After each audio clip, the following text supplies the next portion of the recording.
Hallelujah. Hallelujah. Praise the Lord. Praise the Lord. கண்களை மூடி ஒரு சின்ன ஜெபம் செய்து நம்ம செய்திக்குள்ள கடந்து செல்லுவோம். Thank you Jesus. ஸ்தோத்திரம். Hallelujah. Hallelujah. Hallelujah. நன்றி தகப்பனே, நன்றி ராஜா. அன்பின் பரலோக தந்தையே, ஆண்டவரே, இந்த பரிசுத்த ஓய்வு நாள் எங்களுக்கு நீங்க தந்ததுக்காக உமக்கு நாங்க நன்றி செலுத்துகிறோம் ராஜா. வந்திருக்கிற ஒவ்வொரு பிள்ளைகளும் நீர் ஆசீர்வதிக்கணும். லைவ்ல பார்த்து கொண்டிருக்கிற பிள்ளைகள், யூடியூப்ல பார்க்க போற பிள்ளைகள் அத்தனை பேரும் நீங்க ஒவ்வொருத்தரையாக ஆசீர்வதிக்கணும் ராஜா. நித்திய ஜீவன் பிரேயர் ஹவுஸை நீர் ஆசீர்வதிக்கணும். மலேசியா தேசத்தை நீர் ஆசீர்வதிக்கணும் அப்பா. உங்களோட தெய்வீக பிரசன்னம் இங்க வந்து இறங்குறதுக்காக உமக்கு நாங்க நன்றி செலுத்துகிறோம் ராஜா. அப்பா தேவனே, தேவ தூதல் கொண்டு இந்த ஜெப வீட்டை நீர் நிரப்புறதுக்காக உமக்கு நாங்க நன்றி செலுத்துகிறோம் ராஜா. Thank you Jesus. ஸ்தோத்திரம். ஹல்லேலூயா. அப்பா ஆவியானவரே, இந்த நாள்ல நீங்க பேச போகிற வார்த்தைகள் எல்லாரோட இருதயத்தை திறக்கணும் ராஜா. தட்டுங்கள் ராஜா. எல்லாரோட குடும்பத்தை கட்டுகிற தேவன் அப்பா நீங்க. அதுக்காக நாங்க உங்களுக்கு நன்றி செலுத்துகிறோம் ராஜா. ஒவ்வொரு ஆத்மாக்காக துடிக்கிற தேவன் அப்பா. ஆவியானவரே, ஒவ்வொரு மனிதர்களையும் இந்த பூமியில நீங்க சிறப்படுத்தி சீர்படுத்தி பலப்படுத்தி பாவ சேத்துல விழாதபடிக்கு மோட்ச வாசல் வரைக்கும் கொண்டு போகிற தேவனுக்கு நாங்க நன்றி செலுத்துகிறோம் ராஜா.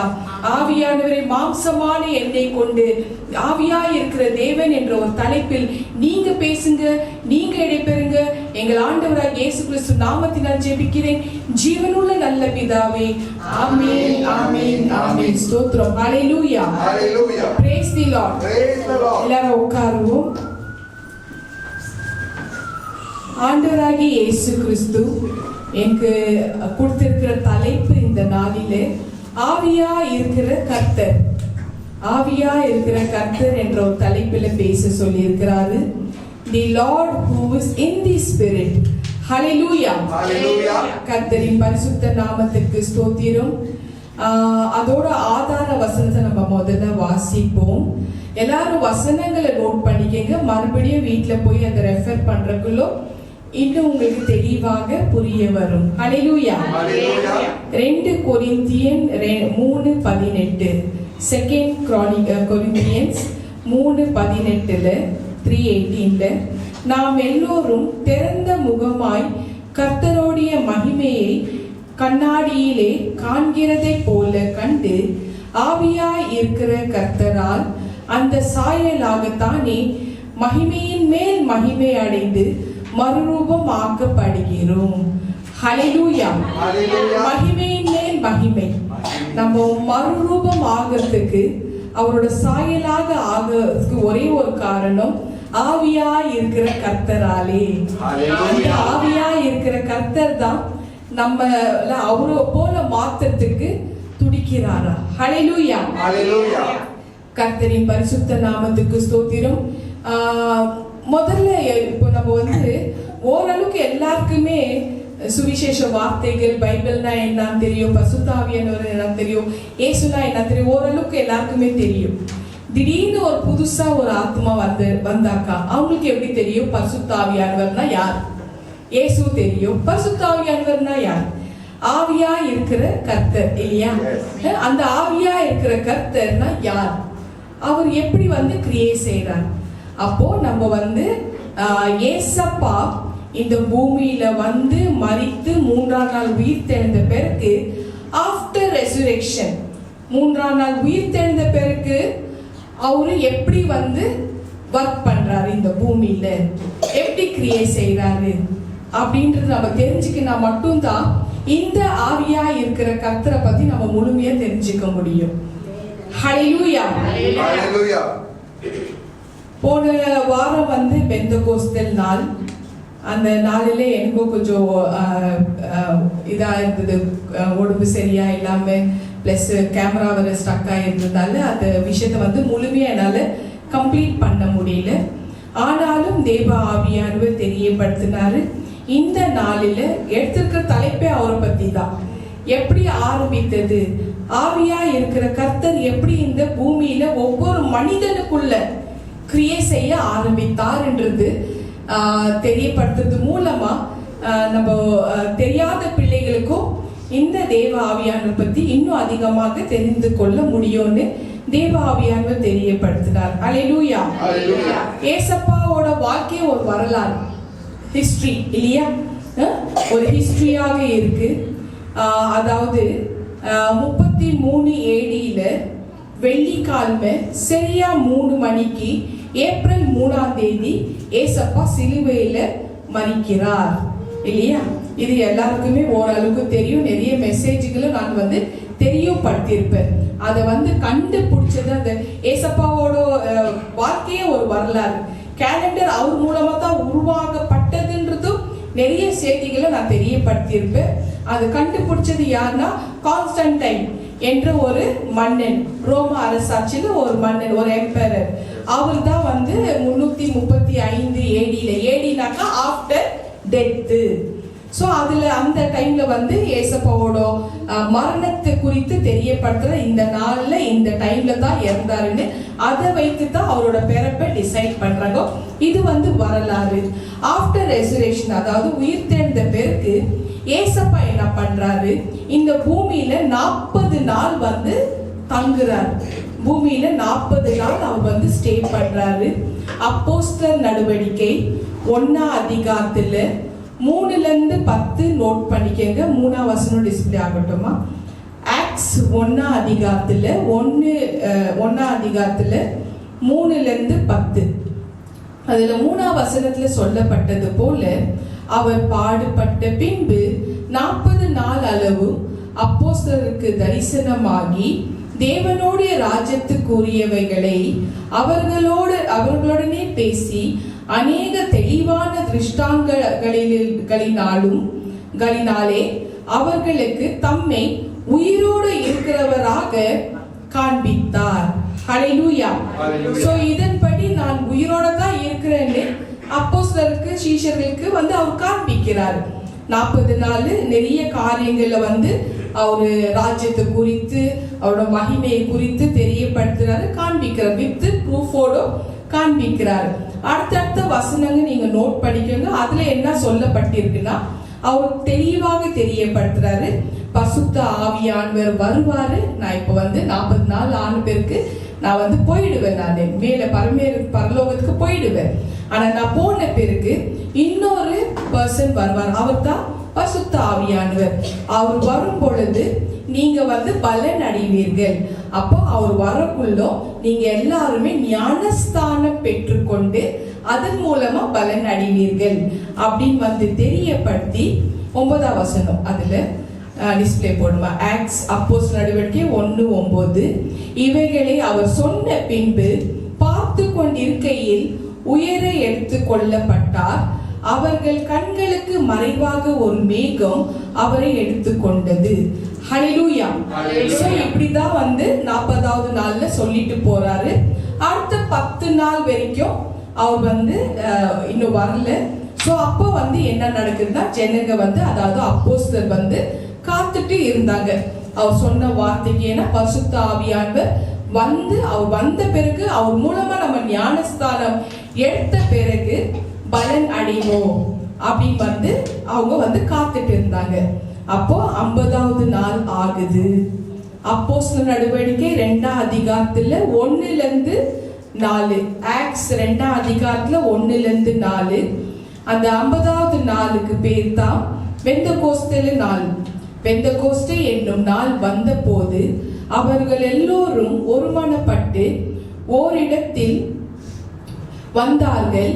அப்பொழுது பலத்த காற்று அடிக்கிற முழக்கம் போல வானத்திலிருந்து சந்ததியாய் ஒரு முழக்கம் உண்டாகி அவர்கள் உட்கார்ந்திருந்த வீடு முழுவதையும் நிரப்பிற்று. அல்லாமலும் அக்னிமயமான நாவுகள் போல பிரிந்திருக்கும் நாவுகள் அவர்களுக்கு காணப்பட்டு அவர்கள் ஒவ்வொருவரும் மேலும் அமர்ந்தது. அவர்கள் எல்லோரும் பரிசுத்த ஆவியினாலே நிரப்பப்பட்டு ஆவியானவர் தங்களுக்கு தந்தருளின வரத்தின்படியே வெவ்வேறு பாஷைகளிலே பேசத் தொடங்கினார்கள். ஹல்லேலூயா. கர்த்தரின் பரிசுத்த நாமத்துக்கு ஸ்தோத்திரம். சோ அந்த 50வது நாள்ல அவங்க எல்லாருமே ஒருமனப்பட்டு ஒரு இடத்துல உட்கார்ந்து இருக்கிறக்குள்ள அக்னிமயமாக அவர் வந்து இறங்கி ஒவ்வொருத்தரையும் தொட்டு அந்த நாவுல அபிஷேகம் பண்ணி அந்நிய பாஷைகள் பேச ஆரம்பிக்கிறாங்க. இதன் மூலமா தான் அவர் வந்து கிரியை செய்ய ஆரம்பிக்கிறார். ஹல்லேலூயா. சோ அப்போ எப்படி வந்து ஜனங்களுக்கு ஸ்ப்ரெட் ஆகுதுன்றது அடுத்தடுத்த காரியங்கள்ல நம்ம பார்ப்போம். சோ இந்த ஆவியா இருக்கிற கர்த்தர் அவரோட கிரியை அந்த அவர் உயிர் தெழுந்து 50வது நாள்ல தான் ஆரம்பித்ததுன்னு தேவ ஆவியானவர் தெரியப்படுத்தினார். ஹல்லேலூயா. அவர் தான் அந்த ஆவியா இருக்கிற கர்த்தர். ஹல்லேலூயா. கர்த்தராகிய தேவன் பழைய ஏற்பாடுல பாபிலோனில் இட்ட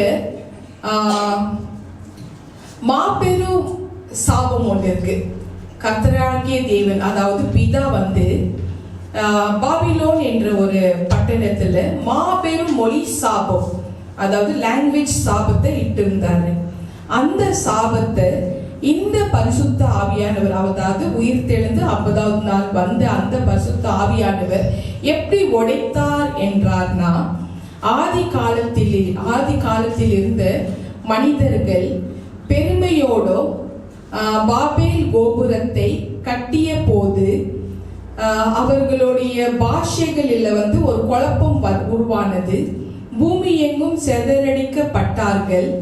ஆனால் பெந்தகோஸ்தே என்னும் அந்த மகா பரிசுத்த நாளில் ஜெருசலேமில் ஒரு வரலாற்று சிறப்பு மிக்க ஒரு விஷயம் நடக்குது. அந்த தேவாதி தேவனின் ஒரு அற்புதம் நிகழ்ந்தது. மேலறையில் ஜபித்து கொண்டிருந்த சீஷர்கள் மீது பரிசுத்த ஆவியானவர் சுற்றெரிக்கும் அக்னி நாவுகளால் வல்லமையோடு இறங்கினார். அவர்கள் தாங்கள் அறியாத புதிய பாஷைகளில் பேச தொடங்கினார்கள். ஆனால் அங்கே கூடியிருந்த அனைவருக்கும் அது அவரவருடைய தாய்மொழியாகவே தெளிவாக புரிந்தது. சோ இப்படி ஒரு பாஷை வந்து பரிசுத்த ஆவியானவர் கொடுக்கிறார். அதாவது பழைய ஏற்பாடுல பாபிலோன்ல வந்து அந்த மொழி விஷயத்தினால இறைவன்கிட்ட வந்த அந்த சாபத்தின் நிமித்தம் உண்டு போன ஜனங்கள் மத்தியில பரிசுத்த ஆவியானவர் வந்து ஏசப்பா வந்து மரித்து உயிர் தெழுந்த பிறகு அந்த 50வது நாள்ல அந்த சாபத்தையும் உடைக்கிறார்னா பாருங்க. அதுவும் அந்த பெந்தகோஸ்தே நாள்ல தான் உடைக்கிறார். ஹல்லேலூயா. இதுதான் அந்த ரகசியம். கர்த்தரின் பரிசுத்த நாமத்துக்கு ஸ்தோத்திரம். சோ பாபிலோனின் மனிதர்களை பிரித்த அந்த மாபெரும் மொழி சாபத்தை தேவன் தன் ஆவியின் வல்லமையால் சுக்கு நூறாக்கினார். ஹல்லேலூயா. அந்த சுக்கு நூறாக்கி அதை உடைத்தார். அனைவரையும் ஒன்று இணைத்தார். இன்று அந்த ஆவியானவர் நம்ம மத்தியில செயல்படுகிறார். அதே ஆவியானவர் தான் இங்க நம்ம மத்தியிலும் செயல்படுகிறார். அன்னைக்கு 4000 வருஷத்துக்கு முன்னாடி பாபிலோன்ல ஒரு விஷயம் நடக்குது, ஒரு சாபம் நடக்குது, மொழி சாபம் நடக்குது, பிதா கொடுக்கிறாரு. அப்படி இருக்கிறக்குள்ள பரிசுத்த ஆவியானவர் அதை உடைத்து எல்லாருமே ஒற்றுமையாக இருக்கணும்ன்ற ஒரு விஷயத்தை மாபெரும் சிறப்பு மிக்க ஒரு அற்புதத்தை செய்கிறார். ஹல்லேலூயா. அந்த பரிசுத்த ஆவியானவர் நம்ம மத்தியில இந்த நாளிலும் நடமாடி கொண்டிருக்கிறார். கர்த்தரின் பரிசுத்த நாமத்துக்கு ஸ்தோத்திரம்.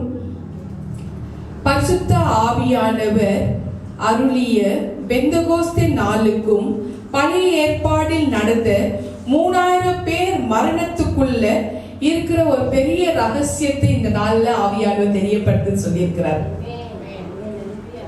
ஹல்லேலூயா. இது மிகப்பெரிய ஒரு ரகசியம். ரகசியத்தை ஒழிக்கிறது தேவ ஆவியானவர் மட்டும்தான் சாத்தியமாக முடியும். ஹல்லேலூயா. அவரால் மட்டும்தான் ரிவீல் பண்ண முடியும். நிறைய ரகசியங்கள்ல ரிவீல் பண்ண முடியும். பழைய ஏற்பாடுல ஒரு 3000 பேர் மரணம் எப்படி நடக்குதுனாக்கா பிதா மூலமா மரணம் நடக்குதுங்க. அத்தை வந்து அந்த சாபத்தையும் அதே பெந்தகோஸ்தல் நாள்ல உடைக்கிறாருன்னா பாருங்க. ஹல்லேலூயா. அவர்தான் ஆவியா இருக்கிற கர்த்தர். கர்த்தரின் பரிசுத்த நாமத்துக்கு ஸ்தோத்திரம். யாத்ராகமம் 32-38, எக்ஸோடஸ் 30-38.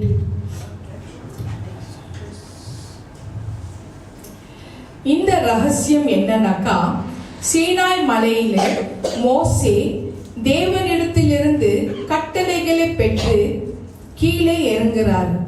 மோசே 10 கட்டளைகளை தேவனிடத்திலிருந்து பெற்று கீழே இறங்குறார்.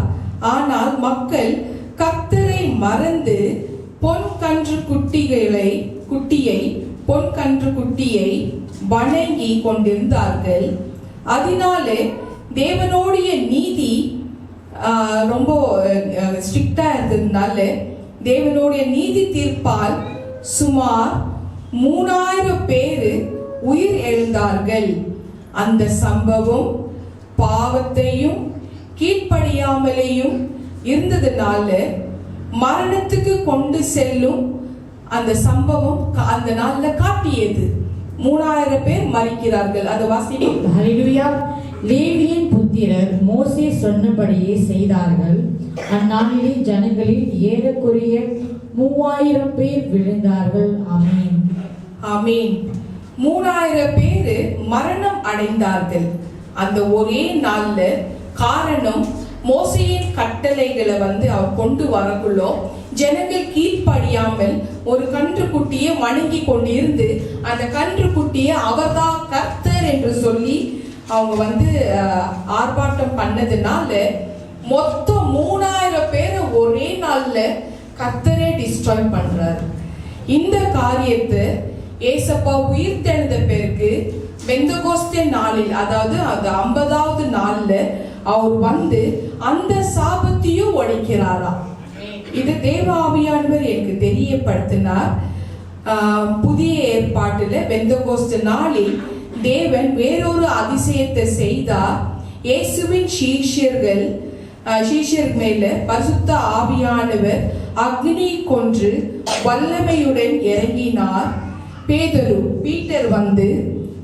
ஆக்ஸ் 2:41 டிஸ்பிளே போடுமா. பேதுரு அப்போஸ்தலர் நடவடிக்கை 2:41. பேதுருவின் செய்தியை கேட்ட மக்கள் மனதிருந்தலாகி அன்றே 3000 பேர் ரட்சிக்கப்பட்டார்கள். ஹல்லேலூயா. அன்றே ஒரே நாள்ல 3000 பேர் ரட்சிக்கப்பட்டார்கள். அப்ப அந்த லா பிரேக் பண்றக்குள்ள 3000 பேர் மரிக்கிறார்கள். இது எதை குறிக்கிறதுனாக்கா, பழைய ஏற்பாட்டுல 3000 பேர் மரணத்தை சம்பவம் நடந்தது. அதை அனுபவித்தார்கள். பெந்தகோஸ்தே நாளிலே 3000 பேர் ஜீவனை பெற்றார்கள். 3000 பேர் மரணம் அடைந்தார்கள் பழைய ஏற்பாட்டுல. பெந்தகோஸ்தே நாளில 3000 பேர் ஜீவன் அடைந்தார்கள். இதுதான் மீட்பு. மீட்புனா தெரியல, மீட்பரும் ரட்சகருமான இயேசு கிறிஸ்துவால தான் அது முடியும். ஆவியா இருக்கிற கர்த்தருக்கு ஹல்லேலூயா சொல்லுங்க. ஹல்லேலூயா. சட்டம் மரணத்தை வெளிப்பட்டது, ஆனால் இயேசுவின் கிருபை ஜீவனை அழைத்தது.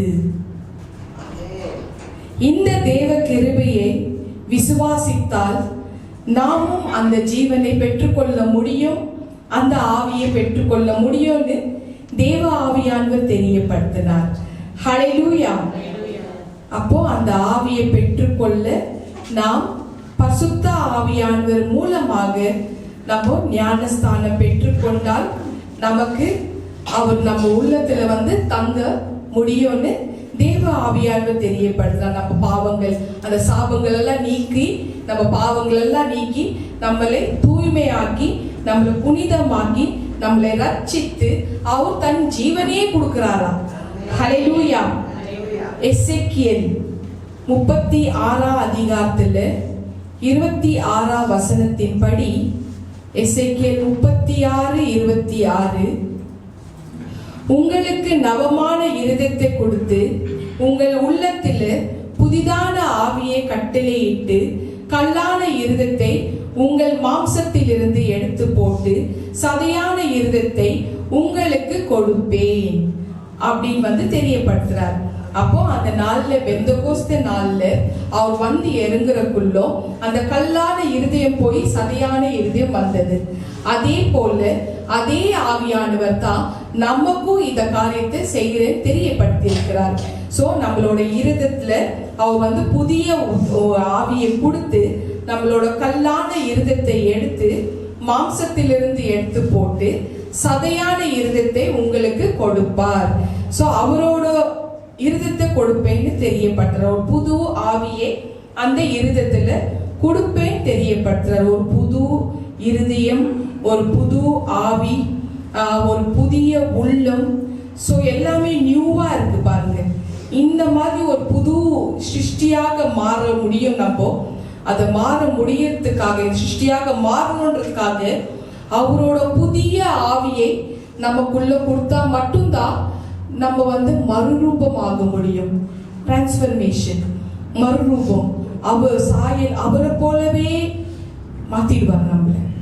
ஹல்லேலூயா. நாம் இறைவனை அறிவதற்கு முன்பதாக அவரை கண்டு நம்ம பயப்படுறோம் இல்லையாமா?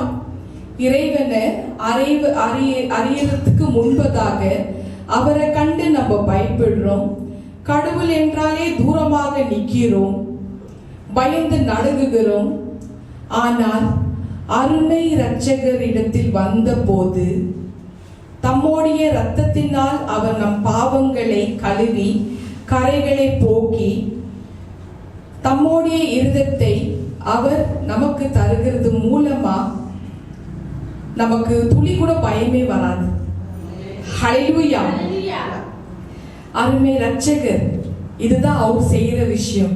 கிருபை, அவருடைய ஆவியை நமக்கு தந்தருளுகிறார், அவருடைய புதிய ஆவியை நமக்கு தருகிறார் அப்படி தேவ ஆவியானவர் தெரியப்படுத்தினார்.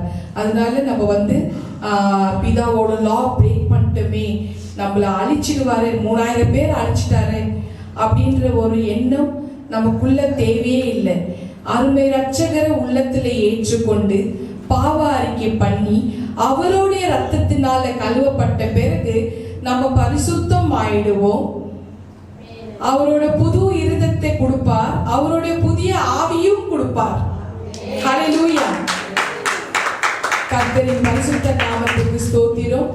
ரோமன்ஸ் 8ஆம் அதிகாரத்துல 15ஆம் வசனத்தின்படி, அந்தபடி திரும்பவும் பயப்படுகிறதுக்கு நீங்கள் அடிமைத்தனத்தின் ஆவியை பெறாமல்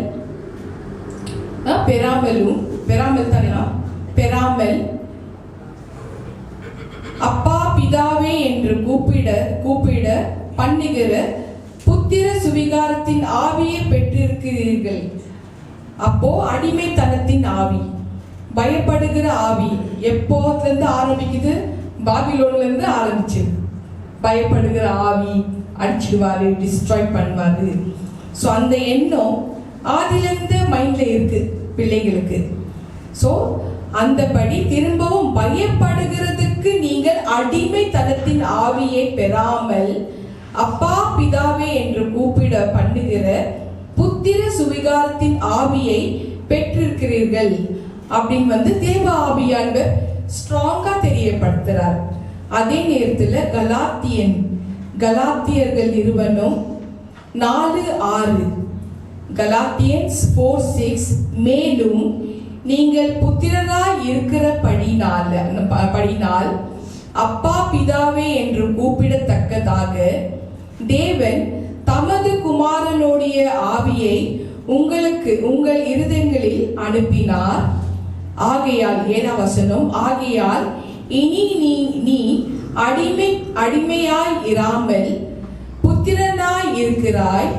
நீ புத்திரனே ஆனால் கிறிஸ்து மூலமாய் தேவனுடைய சுதந்திரனுமாய் இருக்கிறாய். கிறிஸ்து மூலமா இப்ப எவ்வளவு டீட்டெயிலா போறார் பாருங்க. இதுல ஆண்டவர் பிதா அழிக்கிறார் அந்த டைம்ல. அப்போ நம்ம கிறிஸ்து மூலமா நம்மளோட இருதயம் புதிதாகப்பட்டு அவர் நம்மளுக்கு புத்திர சுவிகாரத்தின் ஆவியை கொடுத்துட்டாக்கா அந்த தேவனுக்கும் நம்ம சுதந்திரமா இருப்போம். தேவனுக்கும் நம்ம பிள்ளைகளாக நம்ம மாறிடுவோம். கிறிஸ்து மூலமா தான் அது நம்மளுக்கு கிடைக்கும்னு தேவ ஆவியானவர் தெரியப்படுத்துறார். ஹல்லேலூயா. 7ஆம் வசனம் மறுபடியும் வாசிக்கிற, ஆகையால் இனி நீ அடிமையாய் இராமல் புத்திரனாய் இருக்கிறாய். நீ புத்திரனே ஆனால் கிறிஸ்து மூலமாய் தேவனுடைய சுதந்திரமாய் இருக்கிறாய். புரிந்ததா? ஹல்லேலூயா. கர்த்தரின் பரிசுத்த நாமத்துக்கு ஸ்தோத்திரம்.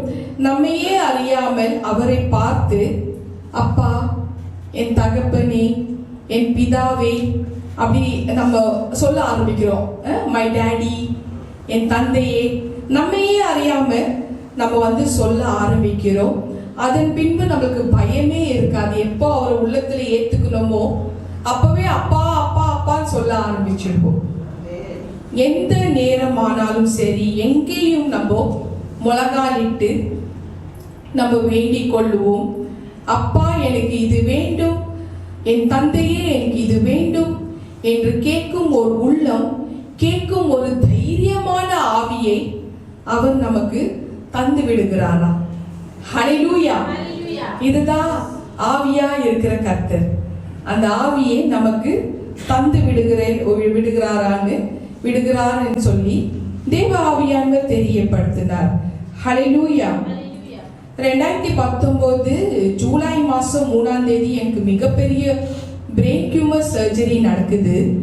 ஆனால் அதுக்கு முந்தின மாசம் ஜூன் மாசம், நாளைக்கு ஜூன் இல்லையாமா, 1ஆம் தேதி 2019 ஜூன் மாசம் கடைசி வாரம் 1 கிலோக்கு மேல கட்டி, தலையில டியூமர் கட்டி, கண் பார்வை மங்கலாய் போச்சு. ரொம்ப சமீபமா இருக்கு மரணம். கண்ணு மூட்டுனா முழிப்பானா எனக்கு தெரியாது. வலி தாங்க முடியல. அது அவ்வளவோ மனசுலே வச்சு என்னோட பாடுகள், சஃபரிங், 2 குழந்தை இழந்தது, அந்த விஷயத்துல எல்லாத்துலயும் என் ஹஸ்பண்ட் பசங்க கோத்ரூ பண்ணி இருக்கிறாங்க. எனக்குள்ள இருக்கிற அந்த வலி, வேதனை, அந்த தலையில உள்ள கட்டி அது தெரியப்படுத்தினா இன்னும் ஒடிஞ்சு போயிடுவாங்களே சொல்லி டோட்டலா அது மறைச்சிட்டேன், சொல்லவே இல்லை. அந்த ஜூன் எண்டில் மகள் ஸ்கூலுக்கு போறாங்க, ஹஸ்பண்ட் வேலைக்கு போறாரு. முடிவு பண்ணிட்டேன், இனி இந்த வாழ்க்கை வேண்டாம், போதும் ஆயிடுச்சு. 1 கிலோக்கு மேல தலையில கட்டி வலி தாங்க முடியல. தலைவலி, அப்படி ஒரு தலைவலி. ஒரு 4 பெனடால் டேப்லெட் சாப்பிட்டா 1 மணி நேரம் தான் அது கேட்கும். அப்படி சாப்பிட்டு தூங்கிட்டே இருப்பேன், குடிச்சிட்டு நரப்போன மாதிரி இருந்தேன். அப்படியே பாஸ் ஆயிடுவேன், ஒரு வார்த்தையும் ரியாக்ட் பண்ண முடியாது. அதாவது சொல்றேன், நரப்போனம். எப்படி இனி போத இந்த வாழ்க்கையே வேண்டாம் அப்படின்னு சொல்லி தற்கொலை பண்ணிக்கிறதுக்கு முடிவு பண்ணக்குள்ளோ 2019 அந்த ஜூன் மாசம் கடைசியில போய் பால்கனியில போய் அங்க குதிக்கணும். அப்படி குதிக்கணும்ன்றக்குள்ளோ பக்கத்துல ஒரு பர்சன் குரல், நில் அப்படின்ற ஒரு குரல். அந்த குரல் கேட்ட உடனே எனக்கு நானே சொல்றேன், இந்த விஷயம் கணவருக்கும் தெரியல, மகளுக்கும் தெரியல, யாருக்குமே சொல்லியே, யார் இது என்கிட்ட நில்லுன்னு தடுக்கிறாங்கன்னு நான் யோசிக்கிறேன்.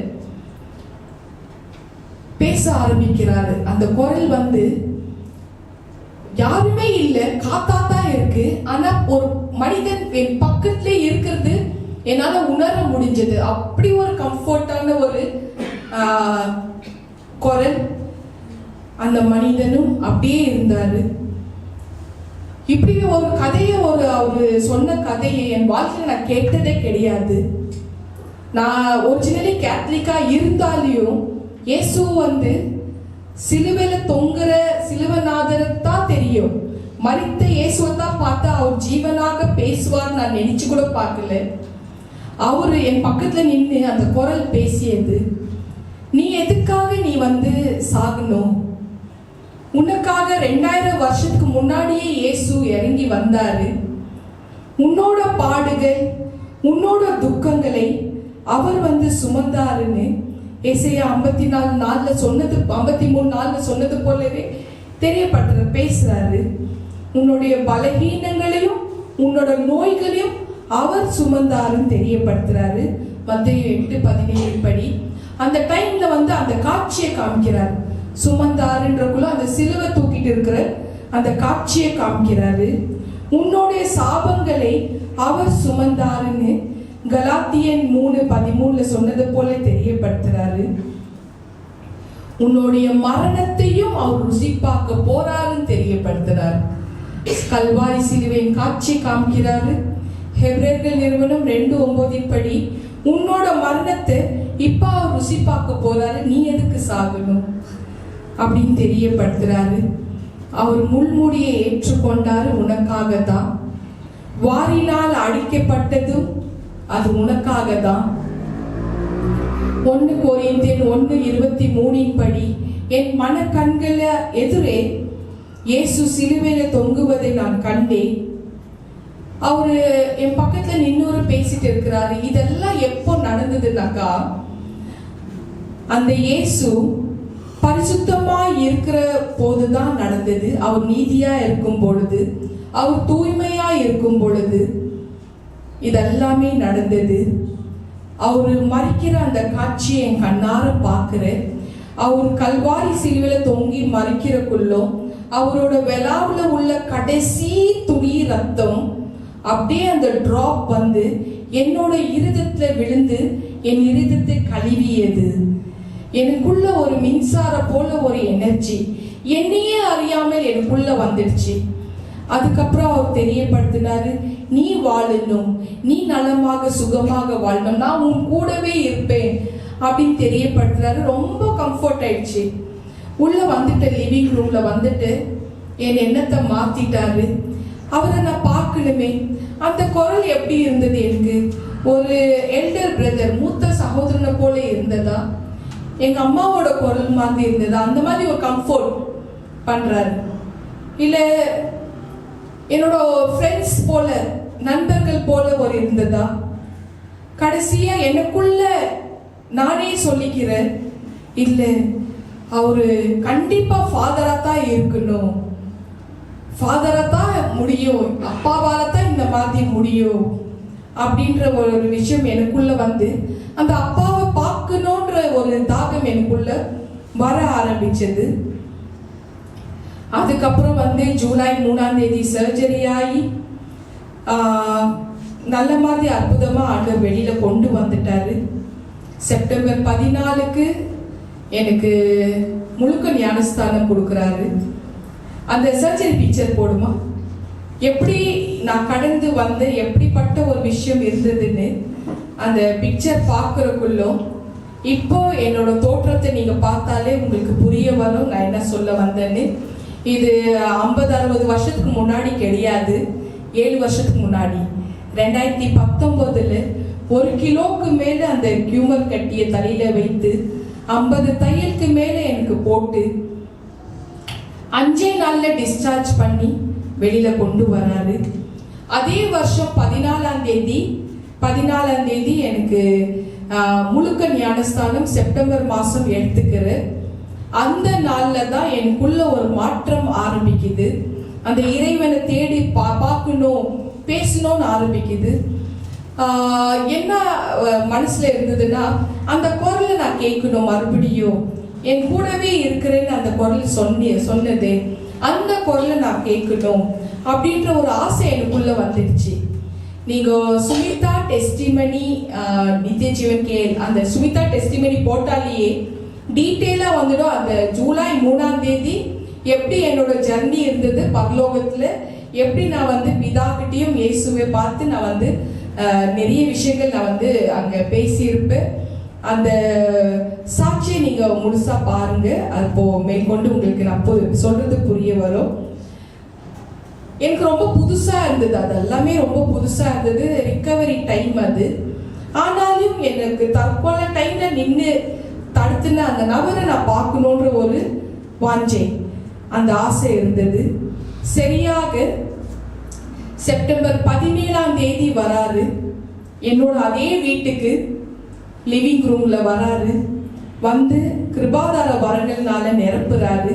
Romans 11:29 Romans 11:29 கிருபாதார வரத்தினால் நிரப்புறார். தேவனுடைய கிருபை வரங்களும் அவர்களை அழைத்த அழைப்பும் மாறாதவைகளே. எந்த மனிதனாலும் இந்த வரத்தை என்னால எடுக்கவே முடியாது, என்கிட்ட இருந்து எடுக்க முடியாது. ஏன்னா அந்த கொடுத்தது யாரு? அந்த தேவன் என் கொடுத்திருக்கிறார். அவர்களை அழைத்த அழைப்பும் மாறாதவைகளே.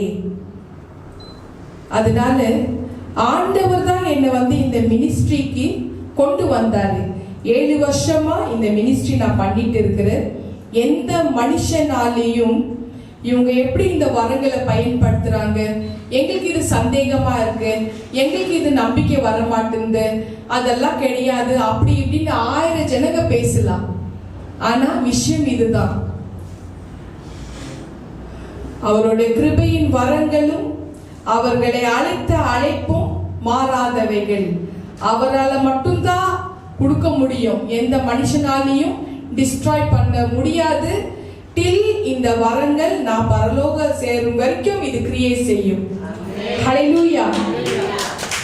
கர்த்தரின் பரிசுத்த நாமத்துக்கு ஸ்தோத்திரம். எந்த நேரம் எந்த இடத்துல வேணாலும் நம்ம ஜெபம் பண்றக்குள்ள அப்பா என்று நம்ம வேண்டிக் கொள்ளும் பொழுது அவரு ஒரு தைரியமான ஒரு ஆவியை நமக்கு தந்து விடுகிறாருன்னு தேவ ஆவியானவர் தெரியப்படுத்துறார். கர்த்தர் ரொம்ப நல்லவர். ஹல்லேலூயா. தேவனுடைய உள்ளம் அவர் நம்முடைய இருதயத்தை அப்படி மாத்துகிறார். என்னையே அறியாமல் நான் அப்பான்னு கூப்பிட ஆரம்பிச்சேன் இல்லையா? அவருடைய உள்ளம் எப்படின்னா என்ன அப்படி மாத்திட்டார். என்ன மாத்தின பிறகு நான் அவரை ருசிச்சுட்டேன். நான் ருசிச்ச அந்த இயேசுவை உங்களுக்கு எல்லாம் காமிச்சிட்டு இருக்கிறேன். நீங்களும் ருசிக்கணும். ஹல்லேலூயா. என்றைக்கு தம்முடைய மாசற்ற ரத்தத்தினால் நம்மை கழுவினாரோ அன்றைக்கு வேறொரு அதிசயத்தையும் அற்புதத்தையும் செய்கிறாரா. எந்த நாள்ல நம்ம அவரோட ரத்தத்தினால் கழுவப்படுகிறோமோ அன்னைக்கே அவர் இன்னொரு அதிசயத்தை செய்கிறாரா. ஹல்லேலூயா. உள்ளத்தை மாத்தி போடுகிற ஒரு அதிசயம். உங்களே அறியாமல் ஒரு தேவை வரும் பொழுது, ஒரு சங்கடம் வரும் பொழுது தேவனை நோக்கி நம்ம கூப்பிடுகிறோம். இறைவனே என்று கூப்பிடுவதில்லை, கடவுளே என்று நம்ம கூப்பிடுவதில்லை. ஒரு சங்கடம் ஒரு தேவை வரும் பொழுது நல்லா கவனமா கேளுங்க, இறைவான் கூப்பிடுறதில்லை, கடவுளே தேவனே கூப்பிடுறதில்லை. அப்பா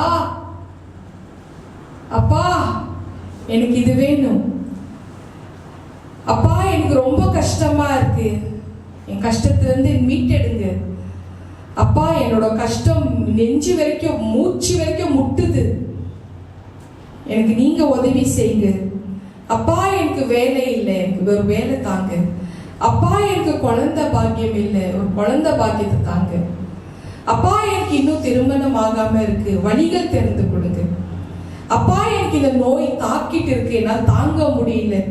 நம்மையே அறியாமல் அந்த புதிய ஆவியை நம்ம கொடுத்துடுறார்.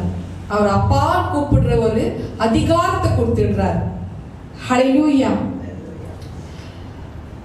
அதுதான் அவர் கொடுக்கிற புதிய ஆவி. நமக்கு எத்தனை மகிழ்ச்சி அந்த வார்த்தை சொல்றதுக்குள்ள அவருக்கு அவ்வளோ மகிழ்ச்சியா. அவர் நமக்கு ஒரு மாசற்ற உள்ளத்தை தருகிறார். அது மட்டும் அல்ல, ஒரு புதிய இருதயத்தையும் ஒரு புதிய ஆவியையும் தருகிறார். ஹல்லேலூயா. ஆவியா இருக்கிற கர்த்தர் செய்கிற கிரியைகள் தான் இதெல்லாம். The Lord who is in the spirit, அவர் இப்படிப்பட்ட கிரியைகள் எல்லாம் செய்கிறாராம். ஹல்லேலூயா. ஜெபம் செய்யும் பொழுது நம்ம என்ன சொல்றோம்? ஜெபம் செய்யும் பொழுது அப்பா என்று கூப்பிடுறோம், தேவனே என்று கூப்பிடுகிறோம். தேவனே, என் தேவனே, என் இருதய தேவனே, என் தகப்பனே, என் தந்தையே, இப்படி ஏராளமான வார்த்தைகளை சொல்லி நம்ம எல்லாருமே கூப்பிடுறோம் இல்லையா? இந்த நாள்ல NJPH பிள்ளைகளை பார்த்து தேவ ஆவியானவர் தெரியப்படுத்துறாரு. அந்த தேவன் பெரியவராக இருக்கலாம். வானம் எனக்கு சிங்காசனம், பூமி எனக்கு பாதப்படி என்று சொல்லலாம் என்று சொல்லி நம்மளை மிரட்டலாம். ஆனால் பிள்ளைகளாக நம்ம அவர் இடத்துல செல்லும் பொழுது அவர் நமக்கு நடுங்குவாராம். ஏன்னா அந்த புத்திர சுவிகாரத்தின் அதிகாரத்தின் ஆவியை கொடுத்துடுறாருல்ல. பிள்ளைகளாக நம்ம செல்லும் பொழுது அந்த தேவன் நம்மை பார்த்து நடுங்குவாராம். ஏன்னா அவரை போலவே நம்மளும் பரிசுத்தமாக இருக்கிறோம் இல்லையா? நடுங்குவாராம். அவரே இந்த வார்த்தையை சொல்றார் பாருங்க. அவரே எழுதி வைத்து சொல்றாராம். ஏசாயா 58 ஏசாயா 58 9வது வசனம். அப்பொழுது நீ கூப்பிடுவாய், கர்த்தர் மறு உத்தரம் கொடுப்பார். நீ சத்தமிடுவாய், இதோ நான் இங்கிருக்கிறேன் என்று சொல்லுவார். நுகத்தடியையும் விரல் நீட்டுதலையும் நிபச்சொல்லையும் நீ உன் நடுவில் இருந்து அகற்றி. அவர் தெரியப்படுத்துறாரா நம்மை கண்டு. அவர் புத்திர சுவிகாரத்தின் ஆவி கொடுத்த கையோடு நம்மை கண்டு நடுங்குவாரா. நம்ம அப்பா கூப்பிடுறக்குள்ளோ ஆண்டவர் செல்வாரா, ஐ ஆம் ஹியர், நான் இங்கதான் இருக்கிறேன், இதோ நான் இங்கே இருக்கிறேன், நீ என்னை கூப்பிடுவாய், என்னை நோக்கி நீ கூப்பிடுவாய், அப்பா நீ என்னை கூப்பிடுவாய். அதுக்கு அவர் பதில் சொல்றது, நான் இங்கதான் இருக்கிறேன் பாருங்க, நான் வேற எங்கேயோ போகல. அதுல அவருக்கு ஒரு பெரிய பரவசமா, பெரிய சந்தோஷம். நமது அருகில் இருப்பது, நமக்கு உதவி செய்வதில் அவருக்கு ரொம்ப ஆனந்தமா, திருப்தியா, அதுக்காகவே காத்திருக்கிறாரா. அந்த காத்திருக்கிறதுல அவருக்கு ஒரு பேரானந்தம். ஹல்லேலூயா. அவர் கடினமானவர் அல்ல, அவர் கடினமானவர் அல்லன்னு தேவ ஆவியானவர் தெரியப்படுத்துறார். பிதா கடினமானவர் அல்ல.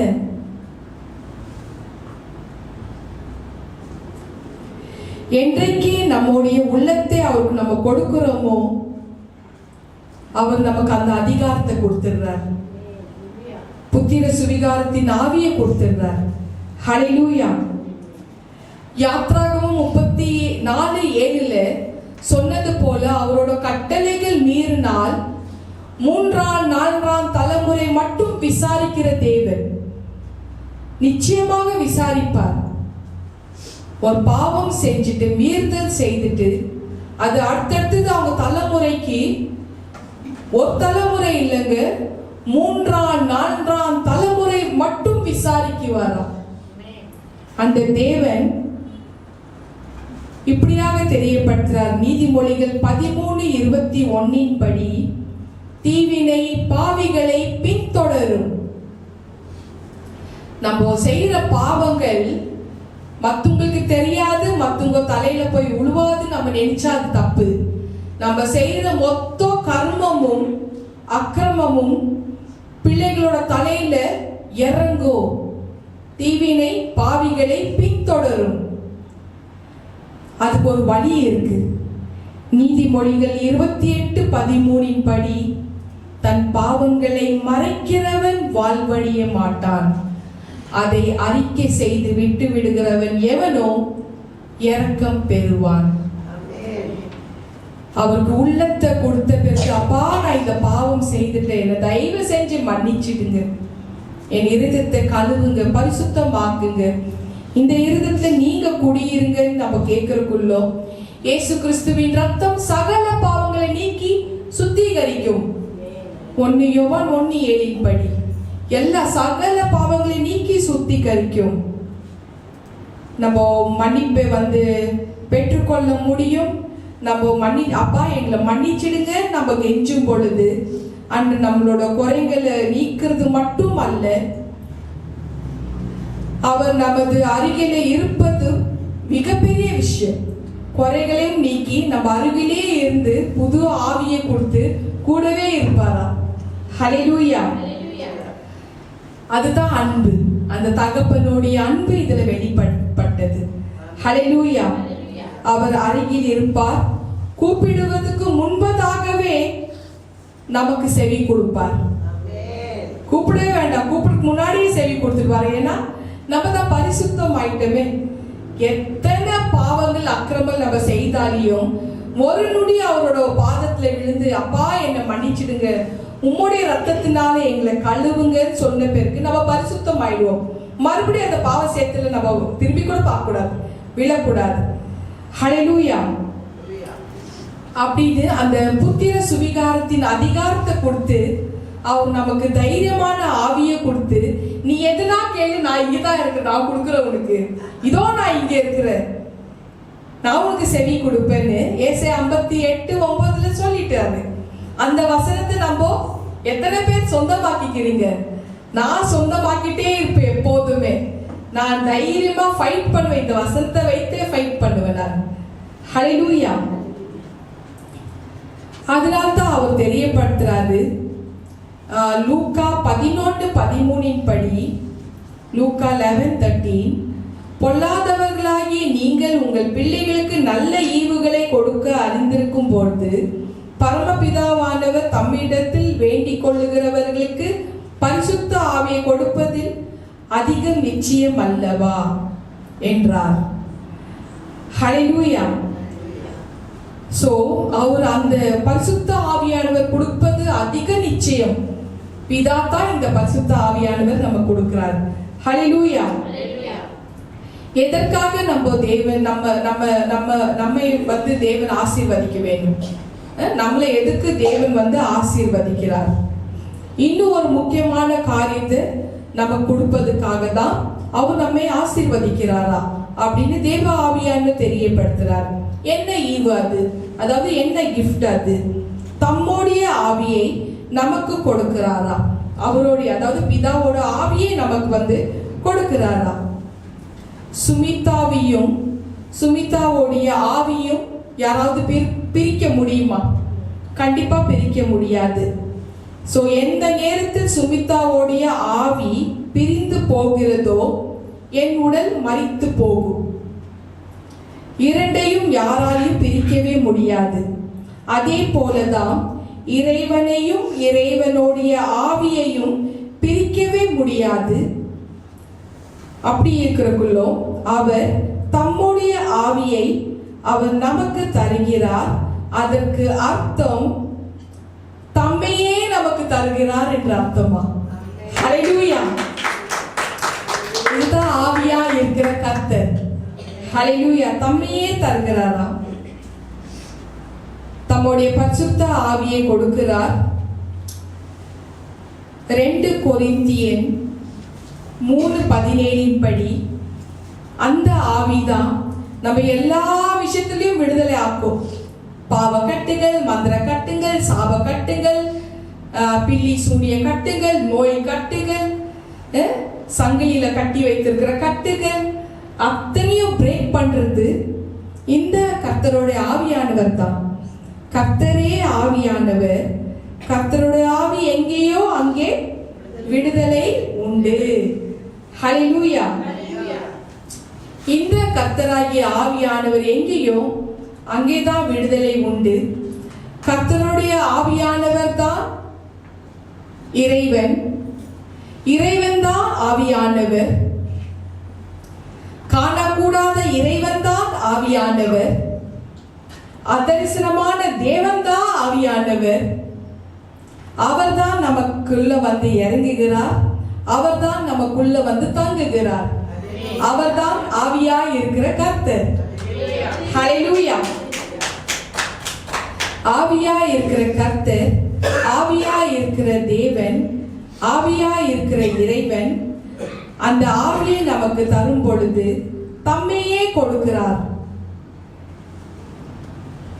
எதற்காக அவர் நமக்கு பாவமற்ற இருதயத்தை தருகிறார்னா, புதிய இருதயத்தை தருகிறார்னா, புதிய ஆவியை தருகிறார்னா, தம்மை போல நம்மை மாத்துகிறதுக்காக அந்த ஆவியை தருகிறார், புதிய ஆவியை தருகிறார், அவரை போல மாத்துறதுக்காக.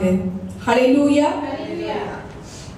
தம் ஜீவனை அவர் ஆவியாக நமக்குள்ள ஊற்றுகிறார். கிறிஸ்துவின் ஜீவனை ஊற்றுகிறது போல ஆவியா இருக்கிற கர்த்தர் அந்த கிறிஸ்துவின் ஜீவனை நமக்குள்ள ஊற்றுகிறார். ஹல்லேலூயா. கர்த்தரின் பரிசுத்த நாமத்துக்கு ஸ்தோத்திரம். செப்டம்பர் 17ஆம் தேதி 2019 எப்படி அந்த ஜெருசலேம்ல 3000 பேருக்கு அங்க ஒரே அட் அ டைம் அவர் மனத்திருத்தல் ஆக வைத்து ரட்சிக்கப்படுறதுக்கு ஒரு விஷயம் பண்றாரு பேதுரு மூலமா. அந்த பேதுருக்கு எப்படி ஜெருசலேம்ல ஒரு அறைக்குள்ள எல்லா சீஷர்கள் இருக்கிறக்குள்ளோ அந்த அக்னி கொண்டு எப்படி அந்த சீஷரை உருவாக்கி அனாயிண்டிங் பண்ணி எழுப்பி ஊழியத்துக்கு அனுப்பி மக்களுக்கு எல்லார்கிட்டே போய் ரட்சிப்பு பத்தி தெரியப்படுத்தி ஞானஸ்தான பத்தி பிரசங்கி தெரியப்படுத்தினாரோ அதே போல செப்டம்பர் 17ஆம் தேதி சரியாக 2019 சரியாக ஏர்லி மார்னிங் 3 மணிக்கு இயேசு கிறிஸ்துவின் தரிசனம் எனக்கு கிடைச்சது. என்னோட அறைக்குள்ள அவர் பியூர் ஒயிட் ட்ரெஸ்ல வராரு. 100 டியூப்லைட்டோட வெளிச்சத்துல என்னோட அறை முழுவதும் நிரம்பிற்று. அவரே தன்னை தானே இன்ட்ரோடியூஸ் பண்றாரு, ஐ ஆம் லார்ட் ஜீசஸ் கிரைஸ்ட்னு. ஒரு நொடி என்னோட நாவு டங் ஒட்டிடுச்சு, ஸ்டக் ஆயிடுச்சு, பேச முடியல. என்னோட ரூம் முழுவதும் தேவனுடைய பிரசன்னத்தினால் நிரம்பி இருந்தது. அவர் தம்முடைய பரிசுத்த ஆவியினால் என்னை நிரப்பினார். வானத்திலிருந்து அவர் இறங்கி இருந்தது போல அந்த காட்சி இருந்தது. வானத்திலிருந்து ஒரு ஒளி, அந்த ஒளியில் நடுவில் ஒரு மகத்துவமான ஒரு தோற்றத்தோடு அவர் நின்று கொண்டிருந்தார். அந்த ஒளியோடு இணைந்த அவர் முகத்தை நான் கண்டேன்.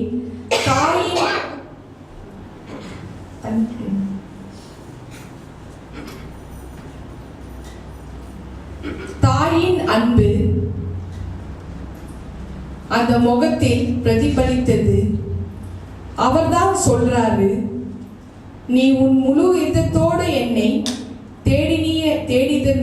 தேடியதுனால நானே உன்னை ஆசீர்வதிக்க இறங்கி வந்தேன் என்று சொன்னார்.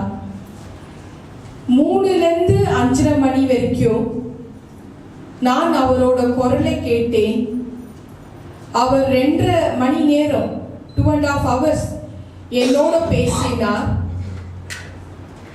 நேரம் போனதே தெரியவில்லை. நான் அவருடைய இனிய குரலை கேட்டுக்கொண்டே இருந்தேன். பழைய நாட்களை பத்தி பேசினார். 12 வருஷம் என்னோட சஃபரிங் பீரியட், 2 குழந்தை அடுத்தடுத்தது இழந்தது. வீட்டில் அவ்வளோ ஒரு ட்ரிபுலேஷன், ஒரு உபத்திரவத்தின் நாட்கள். மூத்த மகளுக்கு 2 முறை ஓப்பன் ஹார்ட் சர்ஜரி, 2 குழந்தைங்க அடுத்தடுத்தது இழந்து போனது. தலையில ஒரு மிகப்பெரிய 1 கிலோக்கு மேல கட்டி. அப்பெல்லாம் நான் கேட்ட கேள்வி, எங்க அந்த தேவன்? அந்த 12 வருஷத்துக்கு சஃபரிங்க நுடியில சொல்லி முடிச்சிட்டாரு, உன் கூடவே நான் இருந்திருக்கிறேன். இதெல்லாம் தேவனோட சித்தமாக இருந்திருக்கு அப்படின்னு எனக்கு வெளிப்படுத்தினாரு. அது மட்டும் அல்ல, இனி வரும் காலத்தை பத்தியும் என்னோட பேசினார். அடுத்தது என்ன நடக்க போகுதுன்றது பேசினார். அவர் பேசின ஒவ்வொரு காரியமும் இன்று வரை நிறைவேறி கொண்டு வந்திருக்கு. இன்று வரை பிரசன்ட் வரைக்கும் நிறைவேறி கொண்டு வந்திருக்கு. முக்கியமாக அவர் என்னோட பேசினது, நித்திய ஜீவனுக்கு ஒரு கூட்டத்தை கொண்டு வா, என்னோட கட்டளைகளை கண்டிப்பா அவங்க கரைபிடிக்க வேண்டும். மீறுதல் நிறைய இருக்கு, அது தெரியப்படுத்தி அவங்க ரிப்பெண்ட் ஆக வையின் தெரியப்படுத்தினாரு. என்னோட நீதியை குறித்து தெரியப்படுத்து, என்னோட நியாய தீர்ப்பு குறித்து தெரியப்படுத்து. அறிக்கை பண்றது மூலமாக என்னோட இறக்கத்தை அவங்க பெற முடியும்னு தெரியப்படுத்தினார். அதே நேரத்தில் என் மனதுருக்கத்தின் ஆவி உனக்கு நான் தருகிறேன் என்று சொன்னார். என் மக்களுக்காக நீ ஜெபம் செய்யும் பொழுது இயேசு கிறிஸ்துவிலிருந்து பரிசுத்த ஆவியின் மூலமாக தேவனுடைய அன்பை அவர்கள் காண்பார்கள் என்று தெரியப்படுத்தினாரு. டெலிவரன்ஸ் ஜெபம் பண்ண ஆரம்பித்தேன். ஏராளமான விஷயங்கள் அது மூலமா நடந்தது. அநேக சிக்னஸ் ஹீலிங் ஆகட்டும், HIV ஆகட்டும், கேன்சர் ஹீலிங் ஆகட்டும், இருதயம் நோய் ஆகட்டும், ஸ்ட்ரோக் ஆகட்டும், நியர் டெத். அந்த நியர் டெத்துல சகோதரி ராஜலட்சுமி வந்திருக்காங்க 4 வருஷத்துக்கு முன்னாடி. இருதயம் ரொம்ப பலகீனம், ஆல்மோஸ்ட் கிவ் அப் பண்ணிட்டாங்க. அவங்க லைஃபே வேண்டாம், இறந்து போறேன்ற அவங்க முடிவு வந்துடுச்சு. ஏன்னா அவங்களோட இருதயம் அவங்களுக்கு தான் தெரியும். அப்படிப்பட்ட ஒரு சூழ்நிலை தான் என்னை பார்க்க வராங்க செப்டம்பர் மாசம் 2022. அந்த நேரத்துல அந்த தேவன் எப்படி அவங்கள பலப்படுத்தினாரு, அவங்களோட சாட்சியே ஆவியா இருக்கிற ஆவியின் வல்லமை. அந்த மெசேஜ்ல அந்த சாட்சி, அவங்களோட சாட்சி இதில் நாங்கள் ஷேர் பண்றோம். தேவனால் நடத்தப்படுகிற ஆவி என்ற ஒரு தலைப்பில் பேசியிருக்கு. அப்படியே அவங்க ஜெபம் பண்றதுக்குள்ள அப்படியே ஃப்ளோட் ஆயிட்டாங்க, அப்படியே தூக்கிட்டார். அந்த இருதயத்தை பிடிச்சிட்டு இருக்கிற அந்த மரணத்தின் ஆவியை புடுங்கி எரிச்சு போட்டாரு. அவங்க சிங்கிள் மதர், 4 வாலிப பிள்ளைகள். அந்த தாய்க்கு கொடுத்திருக்கிற வாக்கின்படி, நான் உன்னை வாழ வைக்கிறேன், நீ சுகமாக இருப்பாய், நான் உனக்கு இழந்து போனது அத்தனையும் நான் கொடுக்கிறேன், உனக்கு ஒரு சமாதானத்தை கொடுக்கிறேன், உனக்கு ஒரு வீடை கொடுக்கிறேன், உனக்கு ஒரு வேலையை கொடுக்கிறேன், உனக்கு ஒரு காடியை கொடுக்கிறேன், உன்னோட மகளுக்கு நான் திருமணம் செய்து முடிப்பேன், உன்னோட மகளோட வயிற்றிலையும் நான் குழந்தை பாக்கியத்தை கொடுத்து உன்னை ஆசீர்வதிப்பேன் சொன்ன தேவனுக்கு நன்றி சொல்ல வந்திருக்கிறாங்க. ஹல்லேலூயா. ஆவியா இருக்கிற கர்த்தர் செய்த காரியம் இதுதான். இந்த இடத்துல லட்சுமி சிஸ்டரோட ஹஸ்பண்ட் வந்திருக்கிறாரு, தங்கவேலு.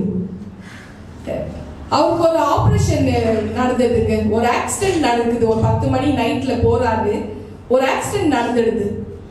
முது எலும்பு ஒடிச்சிடுது. ஸ்கேன் பண்றாங்க, முது எலும்புல ஒரு ராட் வைக்கணும், ஒரு இரும்பு ராடோ ஸ்டீல் ராடோ ஏதோ வைக்கணும். இதுதான் கேஸ். வெயிட்டிங்ல வச்சிடுறாங்க. நாள் வருது. அடுத்த நாளுக்கு ஆபரேஷன் ரூம்ல உட்காந்துட்டு இருக்கிறாங்க. ரூம்ல இவரை வெயிட்டிங்ல வச்சிருக்கிறாங்க. வெயிட்டிங்ல இருந்துட்டு அடுத்த நாள் சர்ஜரி. ஸோ இவர் அந்த நாள்ல ப்ரீவியஸ் டே அன்னைக்கு இருக்கிறாரு. தொடர்ந்து இவருக்காக அவங்க மனைவி என்கிட்ட ரிக்வெஸ்ட் பண்ணி ப்ரேயர் அனுப்பி விடுறாங்க. ப்ரே பண்ணிட்டு இருக்கிறோம். அவங்களுக்கு தெரியப்படுத்திட்டு ஆபரேஷன் இல்லாம அவர் ஆண்டவர் சுகம் கொடுத்து கொண்டு வருவாரு. அவருக்கு ஏசப்பா பத்தி, அவரோட வல்லமை பத்தி தெரியப்படுத்தி ஆலயத்துக்கு கூட்டிட்டு வான்னு தெரியப்படுத்துறேன். இப்போ சர்ஜரி எல்லாம் ஃபிக்ஸ் ஆயிடுது. இப்போ அடுத்தது மறுநாள் வருது, அன்னைக்கு தான் சர்ஜரி. அந்த நாள்ல ஒரு ஏஞ்சல் போல ஆண்டவர் இறங்குறாரு. ஒரு டாக்டர் மூலமா செக் பண்ற, கை காலை இப்படி தூக்குங்கன்னு, வீட்டுக்கு போங்க, பேர் வெட்டி அனுப்பிச்சிடுங்க, ஆபரேஷன் தேவையில்லைன்றார். ஆபரேஷன் போன மனுஷன். ஹல்லேலூயா. இந்த காரியத்தை போன வருஷம் மதர்ஸ் டே அன்னைக்கு நான் பேசியிருப்பேன். அவரும் அன்னைக்கு வந்திருந்தாரு. அதோட இனித்தான் வராரு, தொடர்ந்து வருவாருன்னு நம்ம விசுவாசிப்போம். உயிர் கொடுத்த தேவனுக்கு எல்லாருமே உண்மையா இருக்கணும் தான் ஆண்டவர் விருப்பப்படுறார். குடும்பத்தோட கணவன் மனைவி பிள்ளைகளோட தேவனோட ஆசீர்வாதம் பெற்றுக்கொண்டா மட்டும்தான் குடும்பம் நிலைத்து இருக்கும், குடும்பமாக வாழ முடியும். சந்தோஷம், சமாதானம், அமைதி எப்போதும் நிரந்தரமாக இருக்கும். காரணம், இயேசு உங்க மத்தியில இருப்பார். ஹல்லேலூயா. இது போல ஏராளமான காரியங்கள் NJPH மினிஸ்ட்ரியில தேவன் பண்ண வைத்திருக்கிறார். அந்த அன்பினால, அவருடைய மனதுருக்கத்தின் ஆவினால என்னை நிரப்புனார். இந்த உலகம் என் அன்பை கேள்விப்பட்டிருக்குதுன்னு தேவ ஆவியானவர் தெரியப்படுத்துறார். இந்த உலகம் என் அன்பை பத்தி ஏராளமாக கேள்விப்பட்டிருக்குது. ஆனால் they are not seen much. அவர்கள் அந்த அளவுக்கு என்னோட அன்பை காணவில்லை. அதனால நான் என்னுடைய அன்பினாலும் என்னோட மனதுருக்கத்தின் ஆவினாலும் உன்னை நான் நிரப்புகிறேன் அப்படின்னு எனக்கு தெரியப்படுத்தி அவர் நிரப்பினார். என் உள்ளத்தில் ஒரு கதவு, ஏதோ ஒரு கதவு போல திறந்தது. அதற்குள்ள அவர் நுழைந்தார். என் உள்ளத்துக்குள்ள அவர் பிரவேசித்தார். 7 வருஷம் என் வாழ்க்கையில ஒரு மாற்றம், அந்த டிரான்ஸ்பர்மேஷன் தான் இது. எந்த இடத்துல எப்பொழுதெல்லாம் நான் அவர் இடத்துல ஜெபம் பண்றேனோ, அது எந்த இடத்துல போனாலையும் எங்க போனாலையும் அவர் எந்த இடத்துல நான் வந்து ஜெபம் பண்றேனோ, எந்த இடத்துல வேண்டிக் கொண்டாலும் அவருடைய திருமுகம் எனக்கு முன்பதாக தோன்றும். அந்த முகத்தை பார்த்து பார்த்து தான் நான் ஜெபம் செய்வேன். மணிக்கணக்கில் அந்த முகத்தை பார்த்து தான் நான் ஜெபம் செய்வேன். அதனால தான் இமிடியேட்டா ஜனங்க அவரோட வல்லமையை பார்க்க முடியுது, காண முடிகிறது. ஹல்லேலூயா. யாருக்காவது சோகம் என்ன சொன்னாலே போதும், அல்லது ஏதாவது ஒரு பிரச்சனை, கவலை, நோய் என்றால் ஒரு மெசேஜ் வாட்ஸ்அப்ல வந்துட்டாலே போதும். இன்னும் சிலர் வந்து ஐயோ என் மனைவி உயிருக்கு போராடி கொண்டிருக்கிறாள், அல்லது கணவன் உயிருக்கு போராடி கொண்டிருக்கிறாள் என்று சொன்னாலே போதும், அடுத்த நொடி என்னோட உள்ளம் உடையும். அவருக்காக நான் வந்து ஜெபம் பண்ண ஆரம்பிப்பேன். அந்த ஜெபத்து மூலமா இருதயம் ரொம்ப பலவீனமா போயிடுச்சு. அந்த ஜெபத்து மூலமா இருதயம் ரொம்பவே பலவீனமா போயிடுச்சு. மற்றவர்களுக்காக அழுந்து புலம்புறதுனால இந்த ஒரு காரியம் என்னோட இருதயத்துல பலகீனமானது. ஆனா மோட்சம் வரும், ஆவியில மோட்சத்துக்கு போவேன். ஆண்டவர் அழைத்து சென்று போவார். இயேசு என்னோட இருதயத்தை தொட்டு பலப்படுத்துவார். மறுபடியும் ரிகவரி ஆயிட்டு வந்துடுவேன். அப்படி ஒரு மெடிக்கல் கம் ஸ்பிரிச்சுவல் ஒரு சாட்சியை இந்த இடத்துல ஷேர் பண்றேன். போன ஏப்ரல் 7ஆம் தேதி ஹஸ்பண்ட் கூட ஐஜிஎனுக்கு போறேன். இருதயத்துல சிம்டம்ஸ் ஹார்ட் அட்டாக் உண்டானது, ரொம்ப சிவியர், சீரியஸ். கண்டிப்பா நீ வந்து அட்மிட் ஆயிதான் ஆகணும். ஐசியூ எமர்ஜென்சிக்கு போற, எமர்ஜென்சில சொல்லிட்டாங்க டாக்டர், உடனே இன்னைக்கே ஆகணும். 5000 ரிக்கெட் கட்டி அட்மிஷன் ஆயிடுது. அதுக்கப்புறம் ட்ரீட்மெண்ட் ப்ரோசஸ் எல்லாம் அது தனி. ஆனா ரொம்ப ரிஸ்க் எடுக்காதீங்க, ரொம்ப சிவியர், சீரியஸ், எமர்ஜென்சினாங்க. அப்போ எல்லா ரிப்போர்ட்டும், ஹார்ட்டுக்கு சம்பந்தப்பட்ட எல்லா ரிப்போர்ட்டும் எடுத்தோம். எனக்கு தெரியும் பிரெத்லெஸ் ஆகுறது, மூச்சு திணறல் வருது, உடம்பு வேர்க்கிறது, பிளாக்ஸ் இருக்கிறது தெரியும், கிளாட் இருக்கிறது தெரியும். ஏன்னா எங்க அம்மாக்கு 50 வயசுல தான் ஆன்ஜியோகிராம் நடந்தது, ஹார்ட் இது. ஸோ ஜெனரேஷன் படியும் அது வந்து தாக்கும் பிள்ளைங்களுக்கு. ஸோ எல்லாமே வந்து எனக்கு தெரியும் இதுதான் நடக்க போகுதுன்னு. ஆனாலும் ஒரு நம்பிக்கை இறைவன் மேல.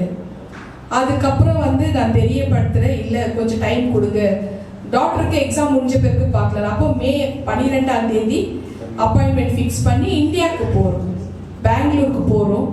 அங்கே டாக்டர், ரொம்ப சீனியர் டாக்டர் செக் பண்ணுறக்குள்ள அவர் தெரியப்படுத்துறாரு, இந்த ப்ரோசஸ்க்கு கண்டிப்பாக நீங்கள் வந்து 2.5 மாதம் இங்கே இருக்கணும். மேபி அது ஆப்ரேஷனாக இருக்கலாம் அல்லது மெடிசன் மூலமாக கியூர் பண்ணலாம். பட் இந்த ப்ரோசஸ்க்கு நீங்கள் 2 மாதம் 2.5 மாதம் இருந்து தான் ஆகணும் இங்கே. சீனியர் டாக்டர் தெரியப்படுத்துறாரு. அதுக்கு இன்னும் 2 டெஸ்ட் நான் பண்ணணும்னு தெரியப்படுத்துறாரு. அதுக்கு நீங்க நாளைக்கு வாங்க, 13ஆம் தேதி, 12ஆம் தேதி போறோம், 13ஆம் தேதிக்கு வாங்கன்றாரு. 11ஆம் தேதி 11 மணிக்கெல்லாம் வந்துடுங்கன்றாரு. மறுநாளாவது 9:30 மணிக்கு அவுட் மெசேஜ் வருது, இல்ல நீங்க வர வேண்டாம், எனக்கு உடம்பு சரியில்லைன்னு சொல்லிட்டாரு. அப்புறம் அடுத்தது வந்து வேலைக்கிழமை அவருக்கு அப்பாயின்மெண்ட் இல்லை, வெள்ளிக்கிழமை 11 மணிக்கு தான் வாங்குறாரு. சரி வேலைக்கிழமை வருதா, நைட்டு பார்த்தா ஃபோன் ஒடிஞ்சு, டிஸ்பிளே ஒடிஞ்சிடுது, ஹேங் ஆகி போச்சு. எந்த அளவுக்கு தாக்குதல் பாருங்க, பிசாசானுவே எந்த அளவுக்கு என்ன டார்கெட் பண்ணி தாக்குதல் பண்ணான். ஆனா முன்கூட்டியே நான் வந்து பிரிண்ட் அவுட் எல்லாம் இங்கேருந்து மலேசியாலேருந்து கொண்டு போயிருக்கிற விஷயம் பிசாஸ்க்கு தெரியாது. நான் நம்மளோட டீமை வைத்து எனக்கு எல்லா மெடிக்கல் ரிப்போர்ட் பிரிண்ட் அவுட் எல்லாம் எடுத்து கொடுத்துடுமான்னு சொல்லி எல்லாம் அரேஞ்ச் பண்ணிட்டு நான் போறேன். போனை முடிச்சா என்ன, பிரிண்ட் அவுட் தானே, நம்மளுக்கு ரிப்போர்ட் தானே தேவை. அதுக்கப்புறம் அங்க போன பிறகு 15ஆம் தேதி வெள்ளிக்கிழமை வந்து 11 மணிக்கு அப்பாயின்மெண்ட் கொடுக்குறாரு. அது ஆஸ் யூஷுவல் 2 டெஸ்ட் எடுக்கிறதுக்கு முன்னாடி கிட்டத்தட்ட 12 மணி ஆயிடுச்சு. டாக்டர் இதெல்லாம் முடிஞ்சிச்சு. இப்போ நான் அடுத்தது போனோம், ட்ரெஸ் மாற்றி உட்கார வச்சிருக்கிறாங்க. 12:15 வந்து சிடி ஆன்ஜியோ பண்ணணும், உட்கார வச்சுக்கிறாங்க வீல் சேர்ல. நான் உட்காந்துட்டு இருக்கிறேன். அன்னைக்கு ஃபாஸ்டிங் வேற. திடீர்னு ஒரு அப்படியே கண் அப்படியே இழுத்துட்டு போச்சு. என்னையே நான் வந்து என்னோட சரீரத்துல நான் இல்லை, ஒரு கரம், ஏசப்பாவோட கரம் வந்து எனக்கு இந்த இடத்துல ரொம்ப வலி அதிகமா இருந்தது. ஏன்னா பிளாக்ஸ் இருக்கு, கிளாட் இருக்கு. இந்த இடத்துல வந்து அந்த ஒரு கை வந்து அப்படியே டிவைன் சர்ஜரி ஏதோ பிடுங்கி எடுத்த மாதிரி. அப்புறம் இந்த விளாவுல அதிகமான பெயின், நடந்தா வலிக்கும் அந்த பெயின். அந்த இடத்துலயும் வந்து ஒரு கரம் வந்து அப்படியே பிடுங்கி எரிஞ்சது போல இருந்தது. ஒரு ரிகவரியான எப்படி இருக்கும் அந்த மாதிரி, சர்ஜரி முடிஞ்சு ஒரு ரிகவரியான வலி இருக்கும் அந்த மாதிரி ஒரு பெயின். 12:30 மணிக்கு ஒரு கை தட்டின மாதிரி. அப்புறம் பார்த்தா கண் திறந்து பார்த்தா நர்ஸு, வாங்க சிடி ஆன்ஜியோ போலாம், அப்பதான் கூட்டிட்டு போறாங்க. அந்த டைம்ல போய் அந்த டெஸ்ட் பண்றதுக்குள்ள செக் பண்றாங்க. ஒரு பெரிய டாக்டர் வந்துட்டாரு. அவர் பாக்குறாரு. மறுபடியும் அதே ஏரியால எந்த இடத்துல நான் வலின்னு சொல்லிட்டு இருந்தேனோ அவங்களுக்கு சொல்லல, ஆனா எனக்கு ஒரு ஆபரேஷன் நடந்தது, டிவைன் ஆபரேஷன். அதே இடத்துல இந்த இடத்துல 2 முறை, இந்த இடத்துல விளாவுல 2 முறைவும் செக் பண்றாரு. எப்படி இது சாத்தியம்? சான்ஸே இல்லையே, வாய்ப்பே இல்லையே அப்படின்னு சொல்லிட்டு ஆச்சரியமா தான் பார்த்தாரு. பர்ஃபெக்டா இருக்கு எல்லாமே, கிளாட் இல்ல, பிளாக்ஸ் இல்ல, நல்லா இருக்கு, இருதயம் நார்மலா இருக்குன்னு சொல்றாரு. ஆனாலும் அவருக்குள்ள ஒரு சந்தேகம். ஃபைனலா இன்னொரு டெஸ்டும் இருக்கு, இசிஜில வேற விதமான டெஸ்ட், வாக்கிங் அந்த மிஷின்ல போட்டு. அந்த டெஸ்டும் முடிஞ்ச பிறகு நான் வந்து கன்ஃபார்ம் பண்ணி சொல்றேன் அப்படின்னு தெரியப்படுத்துறாரு. அதுக்கப்புறம் அந்த மாதிரி அந்த டெஸ்டும் ஆகுது. அதுக்கப்புறம் தான் 1:30 மணிக்கு சொல்றாரு, எவ்ரிதிங் இஸ் பர்ஃபெக்ட், உங்களுக்கு சர்ஜரி கூட வேண்டாம், மெடிசன் கூட வேண்டாம், நீங்க வீட்டுக்கு போங்க. அவரோட வாட்ஸ்அப் மெசேஜ் போடுங்க. அவரே சொல்றாரு, நீயும் உங்க டாட்டர் ரொம்ப நல்லா, பை காட்ஸ் கிரேஸ் 2 பேரும் ஹெல்த்தியா நல்லா இருக்கிறீங்க, ஊருக்கு போங்க. ஹல்லேலூயா. இந்த மறுபடியும் எனக்கு வந்து ஏன் இந்த மாதிரி அடிக்கடி வந்து அவர் வந்து சோதிச்சு சரிப்படுத்துறாருன்னா, இது அவரோட வல்லமையை வெளிப்படுத்து. அப்போ எனக்கு வந்து ஹார்ட்ல விஷயத்துல சம்பந்தப்பட்ட விஷயத்துக்கும் என்னால வந்து எப்படி ஜெபம் பண்றதும் கத்து கொடுத்துட்டாரு. சோ இதெல்லாம் ஒரு விதமான ஒரு அபிஷேகம், வரங்கள் தான், கிருபாதார வரங்கள்ல இதுவும் ஒண்ணு. ஹல்லேலூயா.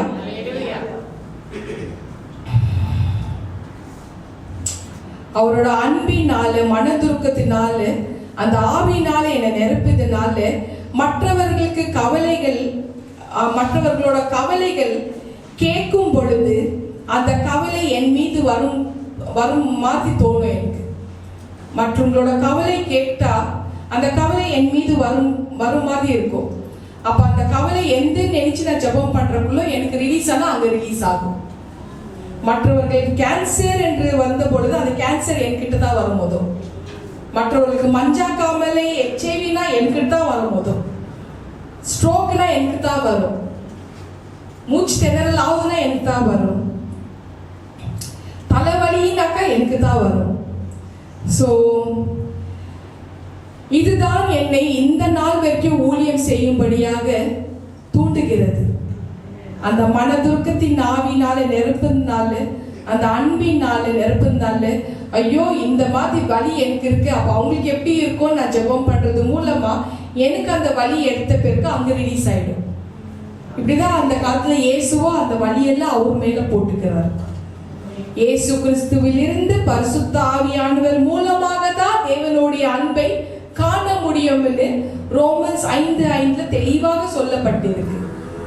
ஹல்லேலூயா. கர்த்தர் நல்லவர்.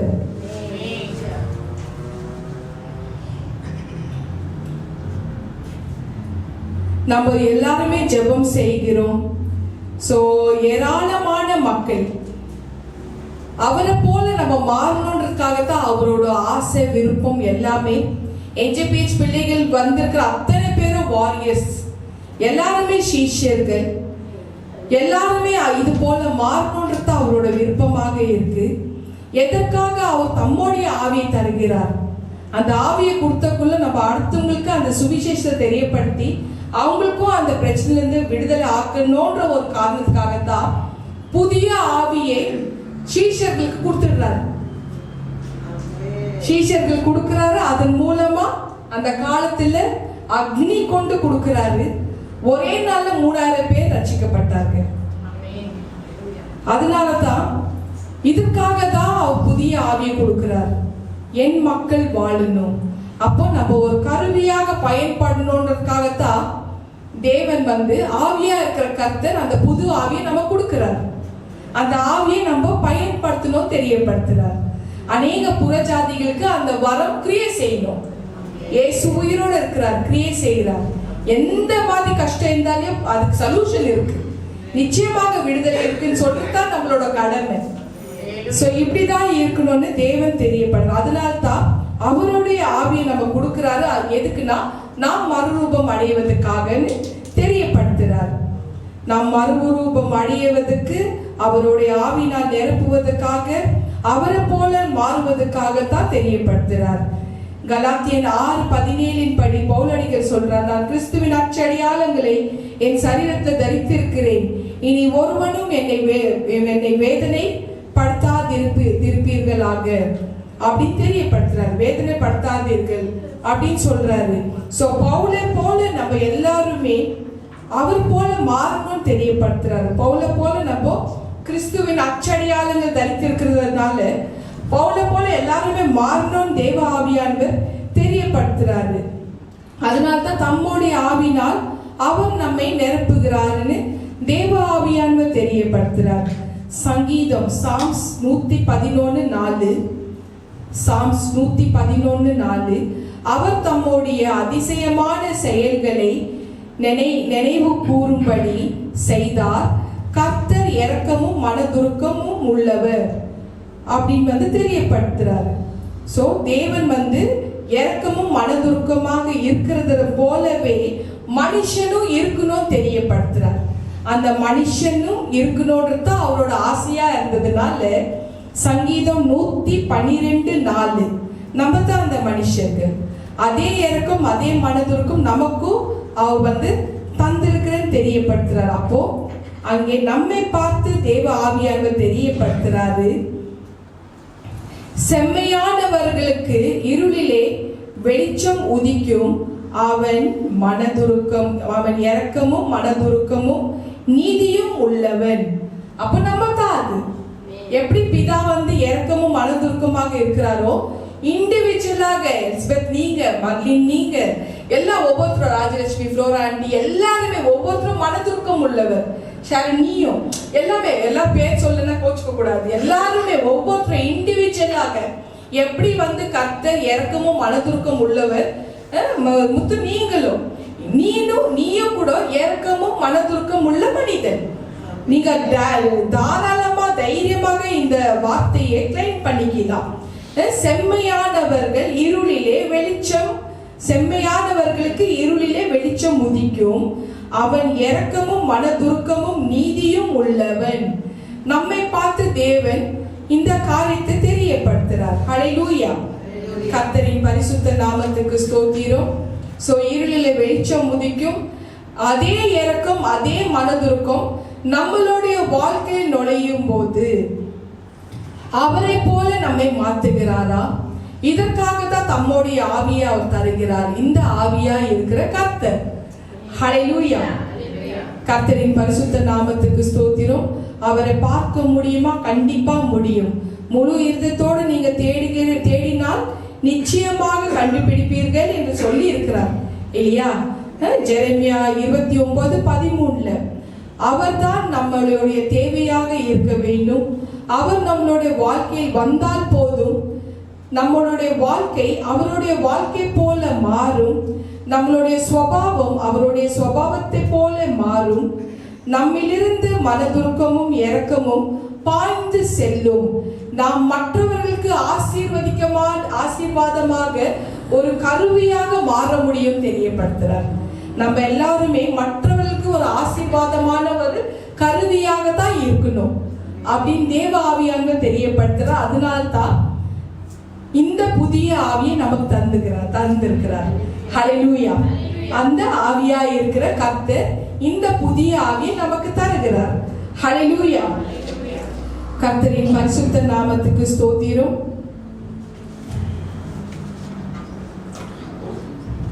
எப்பொழுதெல்லாம் நாம் அவரை சந்திக்க வேண்டுமோ அவர் நமது உள்ளத்துக்குள்ளே இருப்பார். நாம் கூப்பிடும் பொழுது அவருடைய திருமுகத்தை காண்பிப்பார். நாம் அவருடைய பேச முடியும். இந்த அனுபவங்களை அவர் நமக்கு தர ஆவலாக காத்திருக்கிறாரா? ஹல்லேலூயா. என் வாழ்க்கையில இடர்கள் வந்த பொழுது, வேதனை என் உள்ளத்தை வாட்டிய பொழுது, நோய் என்னை வாட்டிய பொழுது, இழப்புகள் நான் சந்திக்கும் பொழுது, அந்த இழப்புகளை நான் சந்திக்கும் பொழுது, துயரங்கள் என் வாழ்க்கையில வந்த பொழுது, வேதனை என் உள்ளத்தை வாட்டிய பொழுது, உள்ளத்தில் ஒரே ஒரு கேள்வி, ஏன் இந்த சஞ்சலம், ஏன் இந்த வேதனை, ஏன் இந்த கண்ணீர், ஏன் இந்த சோர்வு? இத்தனைக்கும் பதில் ஒன்னே ஒண்ணுதான்.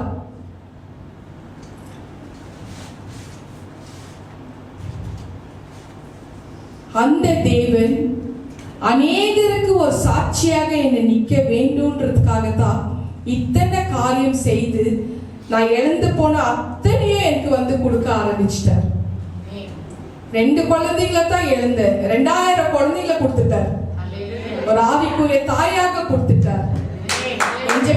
ஊழியத்தை கொடுத்துட்டார். இன்னும் வழி நடத்தி வந்து கொண்டிருக்கிறார். ஹல்லேலூயா. என்னை மீட்டெடுத்துட்டார். மரணத்திலிருந்து மீட்டெடுத்துட்டார். மரண சமீபமாக இருக்கிறவங்களை எப்படி ஜெபம் பண்ணி எழுப்பணும்ன்றது சொல்லி கொடுத்துட்டார். ஹல்லேலூயா. ரோமன்ஸ் 12:2 நீங்கள் இந்த உலகத்துக்கு ஒத்த வேஷம் தரியாமல் தேவனுடைய நன்மையும் பிரியமும் பரிபூர்ணமுமான சித்தம் என்னதென்று பகுத்தறியத்தக்கதாக உங்கள் மனம் புதிதாகிறதுனாலே மறுரூபம் ஆகுங்கள். எல்லாருமே மறுரூபம் ஆகணும் தான் அவரோட விருப்பமாக இருக்கு. சோ நம்ம எல்லாருமே தேவனுடைய சித்தம் என்னன்றது நம்ம புரிஞ்சுக்கணும். எல்லா சீஷர்களுக்கும் இதுதான் அவர் தெரியப்படுத்துறாரு. எலியாவின் தேவன் எங்கே நம்ம கேட்கலாம், தாராளமா கேளுங்க. அவர் வரலன்னா கேளுங்க, எலியாவின் தேவன் எங்கே? மோசையோட முகமுகமாக பேசின தேவன் எங்கே?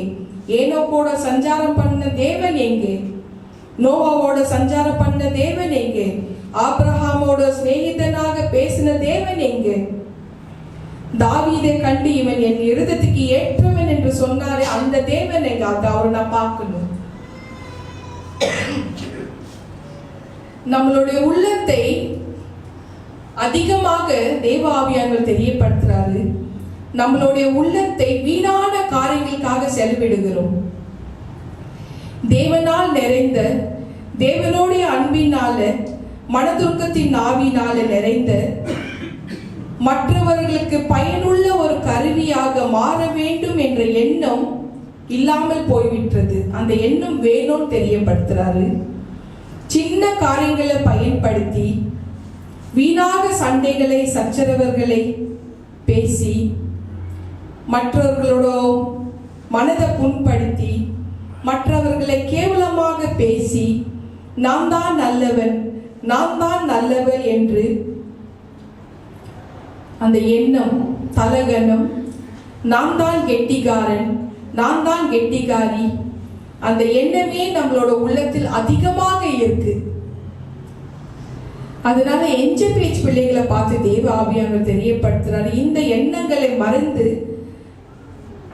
விடணுமா? எல்லாருமே இந்த எண்ணங்கள் மறந்து விடணுமா? அவரோட பாதத்தில் பணிந்து, தேவனே எனக்கு நீங்க வேண்டும், நான் உம்மை பார்க்க வேண்டும், என் வாழ்க்கை மாற வேண்டும், எனக்கு உம்முடைய ஆவி வேண்டும், அன்பின் ஆவி வேண்டும், தூய்மை ஆவி வேண்டும். நான் உம்மோட பேச வேண்டும், நான் உம்மோட பழக வேண்டும், நான் உம்மை முகமுகமாக தரிசிக்க வேண்டும். மற்றவர்களோட மற்றவர்கள் கவலையால் வாடும் பொழுது என்ன காரணத்தினால அந்த பிரச்சனை என்று உம்மிடம் விசாரித்து அவர்களுக்கு நான் சொல்ல வேண்டும். வார்த்தைகளை பயன்படுத்துங்க ஜெபம் பண்றது. அடுத்தவங்களோட சிறையிருப்புக்காக நம்ம ஜெபம் பண்ணா நம்மளோட சிறையிருப்பை அவர் மாத்துவார். வசனம் இருக்கா? அப்ப மற்றவர்களோட கவலை என்னன்றது நம்ம கேட்டு தெரிஞ்சுன்னு அதை விசாரித்து தேவன் கிட்ட அதை சப்மிட் பண்ணி இந்த காரணத்தினால தான் நடந்திருக்கு, இதுக்கு ஒரு வழி இருக்குன்னு சொல்ற அளவுக்கு நம்ம கேப்பபிள் ஆகணுமா? மற்றவர்களோட கண்ணீரினால் வாடும் பொழுது உம்மோடு அவர்களுக்காக பரிந்து பேசி என்னத்தை செய்ய வேண்டும், என்ன காரணத்தினால இந்த பிரச்சனை என்று விசாரித்து நான் அவர்களுக்கு சொல்ல வேண்டும். அப்பா, என்னை மாற்றும். இயேசுவை தரிசிக்காமல் போனால் இந்த வாழ்க்கை வீண், ஜீரோ, பயனில்லை. அவர் இருப்பதுதான் நமக்கு மேன்மை. அவர் இன்று நம் மத்தியில இருக்கிறார். நம்மளோட வாழ்க்கையை அவர் மாத்துகிறார். ஹல்லேலூயா. தேவையானது ஒன்று தான், தேவாதி தேவனை தரிசிக்க வேண்டும். நம்மளோட தேவை அவருடைய குரலை கேட்க வேண்டும். நம்மளோட தேவை அவரை முகமுகமாக பார்க்க வேண்டும். நம்மளோட தேவை அவரோட திருமுகத்தை காண்ப வேண்டும். வேலை தேடுங்க, நல்லதுதான், வேலை வைத்து பொழப்புக்காக. ஆனால் தேவாதி தேவனை தரிசிப்பது, அவருடைய பரிசுத்த ஆவியினால் நிரம்புவது, வரங்களினால் நிரம்புவது, ஒரு கருவியாக மற்றவர்களுக்கு பயன்படுவது, இதுதான் முக்கியமான காரியமாக இருக்கு. இதுதான் தேவனுடைய சித்தமாக இருக்குன்னு தேவ ஆவியானவர் தெரியப்படுத்துறார். இதுதான் ஆவியா இருக்கிற கர்த்தர் தெரியப்படுத்திட்டு இருக்கிறார். தலைப்பு இன்னைக்கு ஆவியா இருக்கிற கர்த்தர். ஹல்லேலூயா. அப்போ அப்படியெல்லாம் செய்தாக்க நம்ம கணக்கெற்ற மக்களுக்கு வெளியேறப்பட்ட ஒரு வைடூரியமாக, ஒரு முத்தாக நம்ம காணப்படுவோம். ஹல்லேலூயா. தேவனே, எனக்கு அந்த அனுபவத்தை தாங்க, என் இருதயத்தை மாற்றும், என் பாவங்களை கழுவி என்னை பரிசுத்தமாக்கும், தூய்மையாக்கும்.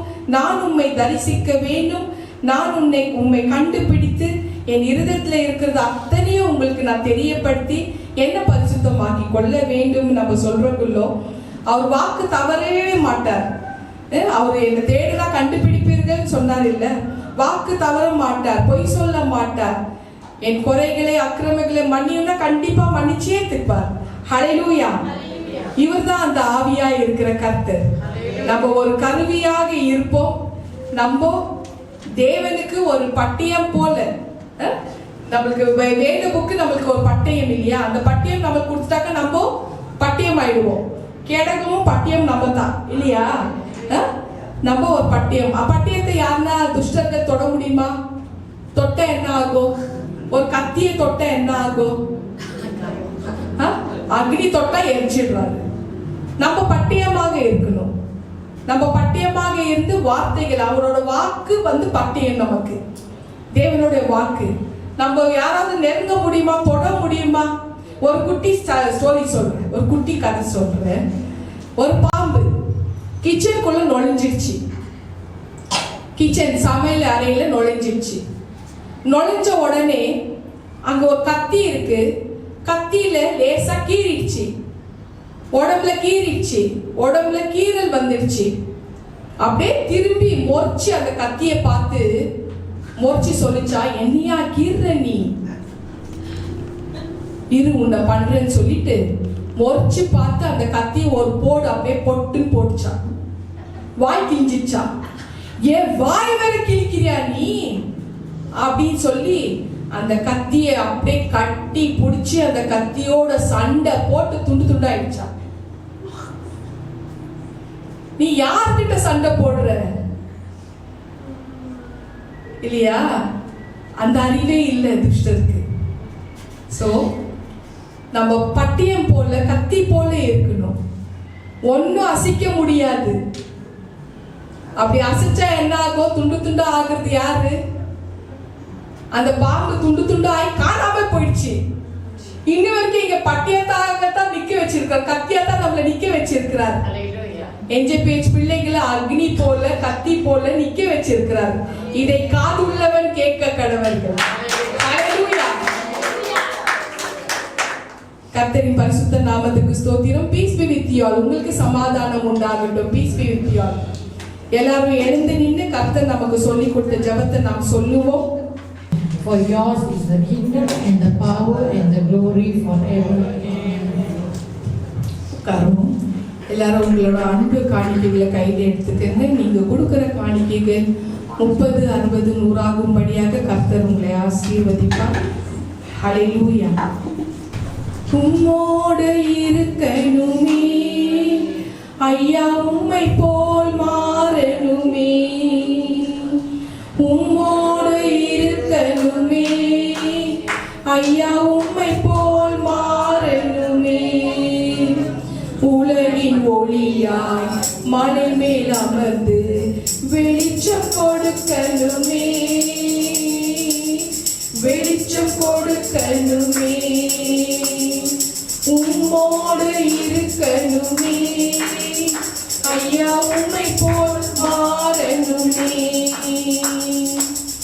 ஓடும் நதியின் ஓரும் மலரும் மரமாய் மாறணுமே.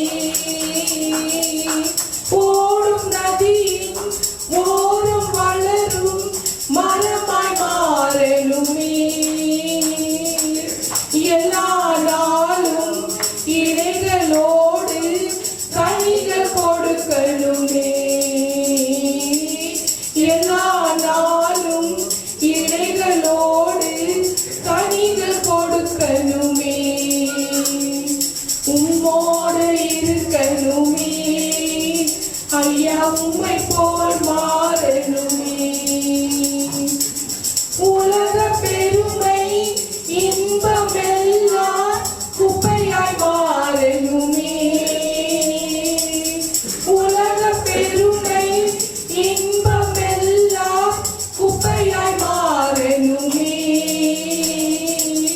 உம்மையே என் கண்ணும் வைத்து ஓடி ஜெயிக்கணுமே. உம்மையே என் கண்ணும் வைத்து ஓடி ஜெயிக்கணுமே. உம்மோடு இருக்கணுமே ஐயா, உம்மை போல் மாறணுமே. ஆத்மபார உருக்கத்தோடு அழுது புலம்பணுமே. ஆத்மபார உருக்கத்தோடு அழுது புலம்பணுமே. இரவும் பகலும் விழித்து ஜெபிக்கும் மேய்ப்பனாகணுமே. இரவும் பகலும் விழித்து ஜெபிக்கும் மேய்ப்பனாகணுமே. உம்மோடு இருக்கணுமே ஐயா, உம்மை போல் மாறணுமே. உலகின் ஒளியாய் மலை மேல் அமர்ந்து வெளிச்சம் கொடுக்கணுமே, வெளிச்சம் கொடுக்கணுமே. உம்மோடு இருக்கணுமே ஐயா, உம்மை போல் மாறணுமே. ஹல்லேலூயா. கர்த்தரின் பரிசுத்த நாமத்துக்கு ஸ்தோத்திரம். நம்ம திருவிருந்து பந்திக்கு ஆயத்தமாகலாம். முழுக்க ஞானஸ்தானம் எடுத்துங்க. திருவிருந்து பந்தியில பங்கு பெறலாம். ஹல்லேலூயா. ஆண்டவராகிய இயேசு கிறிஸ்து தன்னை காட்டி கொடுக்கும் அந்த ராத்திரி பந்தியில் சொன்ன வார்த்தையை நாம் நினைவு கூறுவோம். இயேசு கிறிஸ்து அப்பத்தை தன் கையில் எடுத்து அதை ஸ்தோத்தரித்து அதை பிரித்து, இது உங்களுக்காக பிற்கப்பட்ட என்னுடைய சரீரம், இதை வாங்கி உண்ணுங்கள், என்னை நினைவு கூறும்படியாக இதை செய்யுங்கள். அதை நாம் செய்வோம். இது இயேசு கிறிஸ்துவின் சரீரம். ஆமென். அந்தபடியே ஒரு பாத்திரத்தில் திராட்சை ரசத்தை எடுத்து, இது உங்களுக்காக சிந்தப்பட்ட என்னுடைய இரத்தம், இது என்னுடைய புதிய உடன்படிக்கை ஆகும், இதை வாங்கி பருகுங்கள், என்னை நினைவு கூறும்படியாக இதை செய்யுங்கள். அதை நாம் செய்வோம். இது இயேசு கிறிஸ்துவின் இரத்தம். ஆமென். இறுதி ஜெபத்துக்கு ஆயத்தமாகும். எல்லாரும் கண்களை மூடி இறுதி ஜெபத்துக்கு ஆயத்தமாகும். Thank you Jesus. ஸ்தோத்திரம். ஹல்லேலூயா. அன்பின் பரலோக தந்தையே, அப்பா ஆண்டவரே, இந்த நல்ல நாள்ல ஆண்டவரே நீர் எங்களோட மத்தியில் பேசினதுக்காக உமக்கு நாங்க நன்றி செலுத்துகிறோம் ராஜா. ஆவியா இருக்கிற கர்த்தர் என்ற தலைப்பில் நீர் பேசினதுக்காக உமக்கு நாங்க நன்றி செலுத்துகிறோம் ராஜா. அப்பா ஆவியானவரே, எங்களோட உள்ளத்தில் நீங்க வாரும் ராஜா. எங்களோட பாவங்கள், குற்றங்கள், மீறுதல்கள், ஆண்டவரே குறைகள் அத்தனையும், கரைகள் அத்தனையும் நீங்க ஆண்டவரே நீங்க கழுவி நீங்க சுத்தமாக்கல் ராஜா. எங்களோட இருதயத்தை பரிசுத்தமாக்கல் ராஜா. உங்களோட பரிசுத்த ஆவியின் வல்லமையினால் எங்களை நிரப்புங்கள் ராஜா. ஆண்டவரே எங்களை உம்முடைய ஆவினால தூய்மையான ஆவினால் நிரப்புங்கள் ராஜா. நாங்க பிரகாசிக்க வேண்டும் ராஜா. ஆண்டவரே மற்றவர்களோட கவலைகளை கேட்டு அதுக்கு என்ன சொல்யூஷன் என்றது உம்மிடத்திலிருந்து பதில் கொண்டு அவங்களுக்கு சொல்லும்படியாக ஆண்டவரே எங்களை ஒரு கருவியாக நீங்க மாத்த போறதுக்காக உமக்கு நாங்க நன்றி செலுத்துகிறோம் ராஜா. Thank you Jesus. வந்திருக்கிற ஒவ்வொரு பிள்ளைகளும் ஆசீர்வதிக்கணும் ராஜா. உங்களோட தெய்வீக சமாதானத்தை தாரும் ராஜா. உலகம் தரக்கூடாத ஒரு சமாதானத்தை உங்களோட பிள்ளைகளுக்கு நீர் தாரும் ராஜா. உங்களோட சமாதானம் ஆண்டவரே நீங்க கொடுக்கிற சமாதானம் ரொம்ப பெரிய சமாதானம் ராஜா. அந்த சமாதானத்தை தாரும் ராஜா. இந்த இடத்தை விட்டு உமது பிள்ளைகள் வீடு போறவங்களோ உங்களுடைய சமாதானத்தோட போகட்டும் ராஜா. ஆசீர்வதியும் ராஜா. ஒவ்வொருத்தரும் ஆசீர்வதியும் ராஜா. ஒவ்வொருத்தரும் மேலும் உங்க ரத்தத்தை தெளிக்கிறேன் சுவாமி. நித்திய ஜீவன் பிரேயர் ஹவுஸ் நீர் ஆசீர்வதியும் ராஜா. இந்த மாதம் முழுவதும் எங்கள் நல்லபடியாக நீர் நடத்தினீர் ராஜா. அதற்காக உங்களுக்கு நன்றி செலுத்துகிறோம் ராஜா. இனி வரப்போற புதிய மாதத்துக்குள்ள எங்களை பிரவேசிக்க வைக்க போறதுக்காக உமக்கு நாங்க நன்றி செலுத்துகிறோம் ராஜா. Thank you Jesus. இந்த மாதத்துல யாரெல்லாம் திருமண ஆண்டு விழா கொண்டாடுறாங்களோ, பிறந்தநாள் கொண்டாடினாரோ அத்தனை பேரும் நீர் ஆசீர்வதிக்கணும் ராஜா. ஒவ்வொருத்தரும் பேர் பேராக ஆசீர்வதிக்கணும் தகப்பனே. Thank you Jesus. ஸ்தோத்திரம். ஹல்லேலூயா, ஹல்லேலூயா. நன்றி அப்பா, நன்றி ராஜா. எல்லாரும் கரங்களை உயர்த்தி ஆண்டவருக்கு நன்றி செலுத்துவோம். என் ஆத்மாவை கர்த்தரை ஸ்தோத்ரி, என் முழு உள்ளமே அவர் பரிசுத்த நாமத்தை ஸ்தோத்ரி. என் ஆத்மாவை கர்த்தரை ஸ்தோத்ரி. கர்த்தர் செய்த சகல உபகாரங்கள் மறவாதே. ஆமென், ஆமென், ஆமென். இயேசு கிறிஸ்துவின் ரத்தம் ஜெயம். இயேசு கிறிஸ்துவின் ரத்தம் ஜெயம். இயேசு கிறிஸ்துவின் கல்வாரி ரத்தம் ஜெயம். இயேசுவின் நாமத்தினால் ஜெபிக்கிறேன் ஜீவனுள்ள நல்ல பிதாவே. ஆமென், ஆமென், ஆமென். நம் கர்த்தராகிய இயேசு கிறிஸ்துவின் கிருபையும் பிதாவாகிய தேவனுடைய அன்பும் பரிசுத்த ஆவியானவரின் அந்யோன்ய ஐக்கியமும் நம் எல்லோரும் கூட சதா காலம் இருப்பதாக. ஆமென், ஆமென், ஆமென். துதி கன மகிமையில கர்த்தருக்கே சொந்தம். ஸ்தோத்திரம். ஹல்லேலூயா. Praise the Lord. God bless you all. God bless you all. நித்திய ஜீவன் பிரேயர் ஹவுஸ், நித்திய ஜீவன் ஜெப வீடு என்கிற கர்த்தருடைய ஆசீர்வாதமான வீடியோகளை கண்டு தேவ கிருபையை பெற்றுக் கொள்வீர்களாக. கர்த்தர் உங்களை ஆசீர்வதிப்பாராக. ஆமென்.